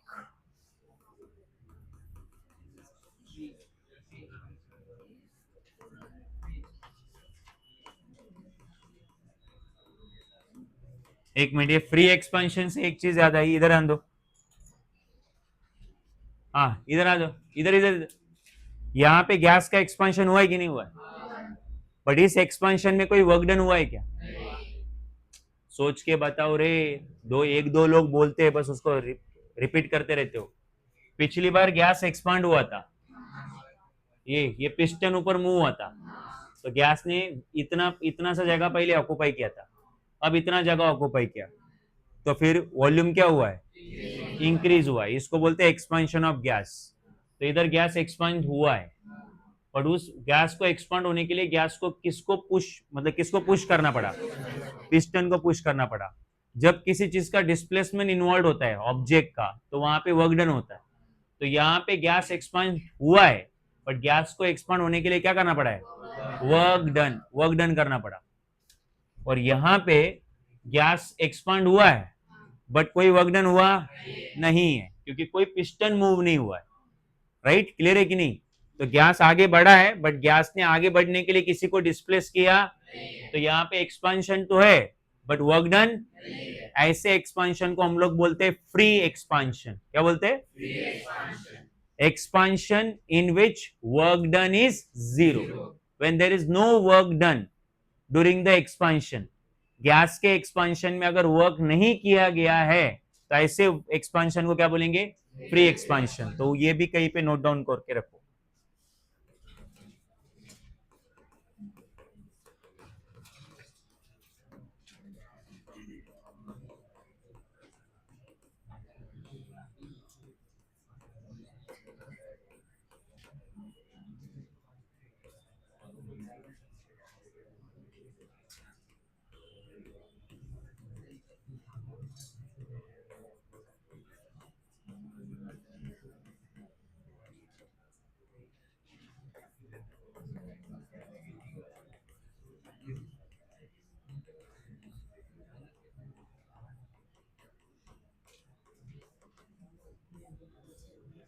तो याद रखना कि जो भी सडन प्रोसेस है, जैसे टायर सडनली बर्स्ट हुआ, तो वो भी एक फ्री एक्सपांशन रहेगा, क्योंकि वो भी केस इसी के जैसा है ना। पार्टीशन को सडनली ब्रेक किया, तो गैस जो है वो एक्सपांड हुआ है, बट बगैर किसी वर्क डन का हुआ है। तो टायर बर्स्ट हुआ, तो उसने कोई पिस्टन मूव किया नहीं है, सडन बर्स्ट है, सडनली गैस बाहर आया, और बाहर आया और बाहर का जगह क्या किया, ऑक्यूपाई, वो जो ज्यादा है, तो गैस क्या हुआ है, एक्सपांड। तो सडन बर्स्ट ऑफ टायर जो है वो क्या है, बोलो, free expansion. It's a free expansion. याद रहेगा, वो यहाँ पे आया तभी मुझे याद। ठीक है, anyways So we have total 7 processes: reversible, irreversible, isothermal, isobaric, socoric, adiabatic, cyclic and free expansion. Free expansion आप जानते हो, राइट? अब आते हैं हम लोग रिवर्सिबल एंड इरिवर्सिबल प्रोसेस पे।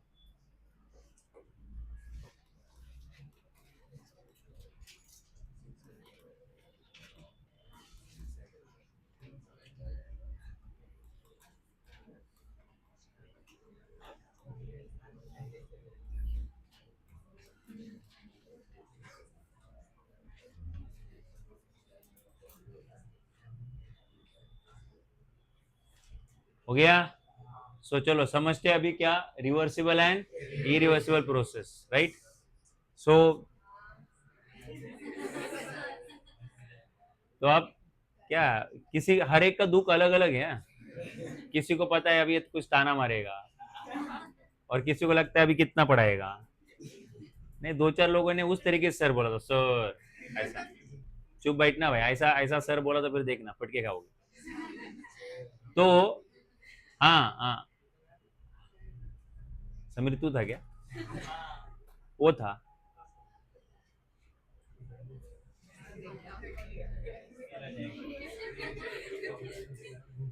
अब सपोज तुम लोगों का, तुम्हें पता है करप्ट, तुम्हारे ब्रेन करप्ट है मोबाइल के लिए, तो तुम्हारे मोबाइल अभी सपोज मान लो निकाल लिए 1-2 महीने के लिए, हाँ, सो पक्का है 2-4 लोग तो मर ही जाएंगे। ऐसा नहीं कि वो, ऐसा नहीं कि भाई वो जी लेंगे, थोड़ा दर्द होगा, दर्द दर्द नहीं, मर जाएंगे। मतलब उनको जो एडिक्शन हुआ है वो हम लोग वापस, मतलब पहले तो एडिक्शन नहीं था, कोरोना के पहले, कोरोना के पहले कभी कभी मोबाइल दिखता था हाथ में, भिखारी जैसी हालत थी, कोई देता भी नहीं था। अब पूरा गेम चेंज हो चुका है। तो ये रिवर्सिबल है कि इरिवर्सिबल है? इरिवर्सिबल है, इसको रिवर्स करना मुश्किल है। मैंने चाहा करना, 2-3 लोगों का मोबाइल लिया हुआ है, उसमें 1-2 लोग मरने पे आ गए थे। आखिर में उन्होंने मुझे बोला कि हमारा एडमिशन कैंसिल होने वाला है कॉलेज में, मुझे फॉर्म वॉर्म भरना है, ऐसा कुछ बोला है। तो जाके मोबाइल उन्होंने हाथ में लिया ही, जैसा मोबाइल हाथ में लिया उसको ऐसा हो गया कि ये आ गई अभी एनर्जी, अब मैं हूं वापस वही जो मैं कल परसों भी थी। ठीक है? सो ये ऐसे तुम्हारे माइंड और बॉडी में जो ऐसे बकवास चेंजेस हुए वो कोई अभी उसको ठीक नहीं कर सकता। तो ये कौन सा प्रोसेस हुआ? इरिवर्सिबल। गलती से इधर हाथ जा रहा था, तभी मुझे पता चला क्या कर रहा है तू, ये समझ, इसको रियलाइज कर। कोई बच्चा अच्छा नहीं होता, वो अच्छा बनने का नाटक करता है।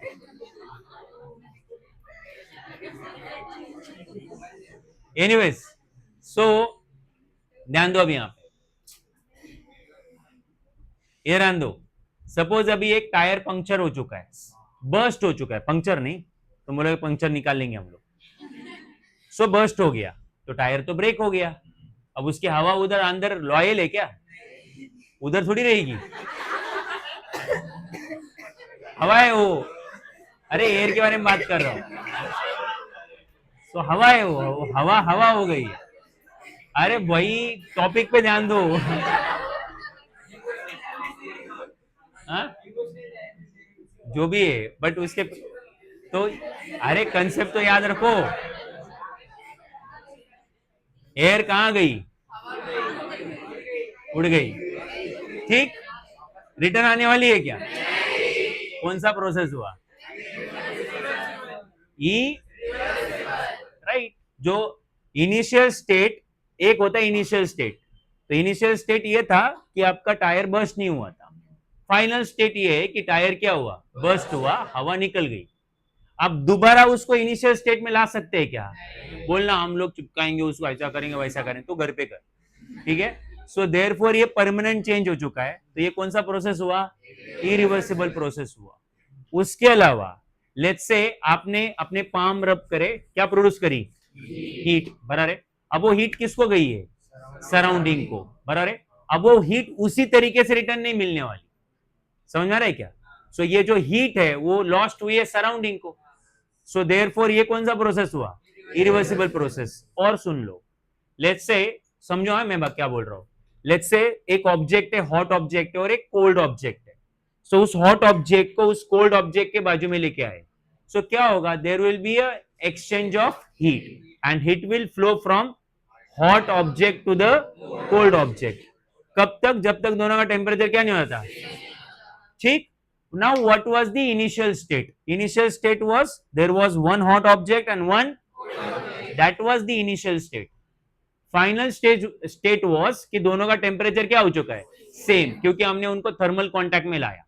अब एक काम करो, दोनों को वापस अलग करो, दोनों को वापस क्या करो, तो वापस से हॉट ऑब्जेक्ट हॉट होगा क्या, या कोल्ड ऑब्जेक्ट दोबारा से कोल्ड होगा क्या? अरे क्या बोल रहा हूं, समझ में आ रहा है क्या? जिसने हीट गेन करी है अब वो अपने पास ही रखेगा ना, और जिसने हीट लूज करी उसकी हीट तो गई, किसको गई, कोल्ड ऑब्जेक्ट को। तो दोबारा हॉट जो ऑब्जेक्ट, पहले जो ऑब्जेक्ट हॉट था वो दोबारा हॉट होने वाला, या कोल्ड दोबारा कोल्ड होने वाला? तो परमानेंटली इनकी स्टेट क्या हो चुकी है। तो कौन सा प्रोसेस हुआ, हाँ, दिमाग में नहीं गया, क्लियर है? ओके। उसके अलावा सपोज आपने आइस को मेल्ट किया, आइस हो गया मेल्ट किया, तो क्या उस जो मेल्टेड जो वाटर अभी आपको मिला है लिक्विड फॉर्म में, क्या उसको दोबारा मेल्ट किया जा सकता है, और क्या वही वाला स्टेट अचीव किया जा सकता है? प्रॉब्लम ये है कि तुम्हारा जिस फ्लो में मैं बोल रहा हूं उसी फ्लो में सोचते रहते नहीं। पिछले 3 बार बोला था नहीं, तो चौथी बार भी कुछ भी रहेगा तो नहीं, है ना? तो इंसान है क्या? नहीं, एक गद्दा है। मेरे घर पे आइस नहीं बनता, और मेरे घर पे जो आइस का पानी बनता है वो उड़ जाता है, और फिर मैं उधर जाके देखता हूँ पानी पानी नहीं है। और वो नई वाला कौन है, वो नाम नहीं लूंगा मैं, ठीक है, बट वो समझ जा भाई, नहीं। अबे आइस का पानी बन रहा है, वो पानी का दोबारा वो आइस नहीं बनेगा क्या? कोई पी लिया बात अलग है, पीने मत दो उसको, उसको पीने मत दो, उसको बोल साइंस है ये, है ना, मत पी। सो ये कौन सा प्रोसेस हुआ, इरिवर्सिबल, करेक्ट। तो रिवर्सिबल प्रोसेस में इनिशियल स्टेट, और मतलब इनिशियल स्टेट से चेंज होके फाइनल स्टेट में आया, तो उस फाइनल स्टेट को दोबारा किस में लाया जा सकता है, इनिशियल स्टेट में लाया जा सकता है। बट इरिवर्सिबल प्रोसेस में एक बार स्टेट चेंज हो गई तो दोबारा इनिशियल स्टेट अचीव होती नहीं है, उसको बोलते हैं इरिवर्सिबल प्रोसेस। क्लियर है क्या? और आगे सुनो, इरिवर्सिबल प्रोसेस में एनर्जी का परमानेंट लॉस होता है, इसलिए तो उसको रिवर्स वापस से नहीं लाया जा सकता। So there is a permanent loss of energy, किसमें?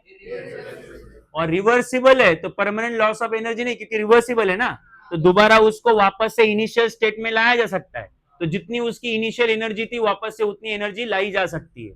तो वो प्रोसेस कौन सी हुई, रिवर्सिबल प्रोसेस। दूसरी चीज, रिवर्सिबल प्रोसेस का जब ग्राफ ड्रॉ करेंगे तो वो रिट्रेस होगा। रिट्रेस क्यों? क्योंकि वो रिवर्सिबल है। सो जिस वे में वो गया, जिस पाथ को उसने फॉलो किया, उसी पाथ को वो दोबारा रिट्रेस करेगा। बट इरिवर्सिबल में वो पाथ दोबारा रिट्रेस होगा नहीं होगा। क्लियर है क्या? सो ये हो गया इरिवर्सिबल प्रोसेस और इरिवर्सिबल प्रोसेस के मतलब डिस्कशन। अगली बार खाली नोट्स लिखवा के दूंगा, राइट?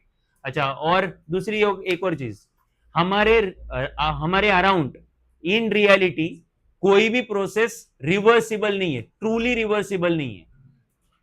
कोई भी प्रोसेस ट्रूली, हाँ, क्लोज टू द रिवर्सिबल है। जो आइस का जो एग्जांपल दिया मैंने, so it is close to the reversible, it is not completely reversible, right? क्योंकि इन रियलिटी कोई ना कोई एनर्जी का लॉस इन्वॉल्व होता ही है, राइट? अगली बार इसके ऊपर ज्यादा डिस्कशन करेंगे। बट आप ये हो सकता है कि जैसे आइडियल गैस अवेलेबल है क्या, नहीं, बट अगर आपने प्रेशर काफी कम कर दिया और टेम्परेचर काफी ज्यादा कर दिया, तो you can achieve a situation जो आइडियल गैस के क्लोज में है कि नहीं? तो वैसे भी आप रिवर्सिबल प्रोसेस जो है ऑलमोस्ट अचीव कर सकते हो, कंप्लीटली रिवर्सिबल प्रोसेस अवेलेबल नहीं है। क्लियर है? ओके, सो नोट्स अगले लेक्चर में दे दूंगा।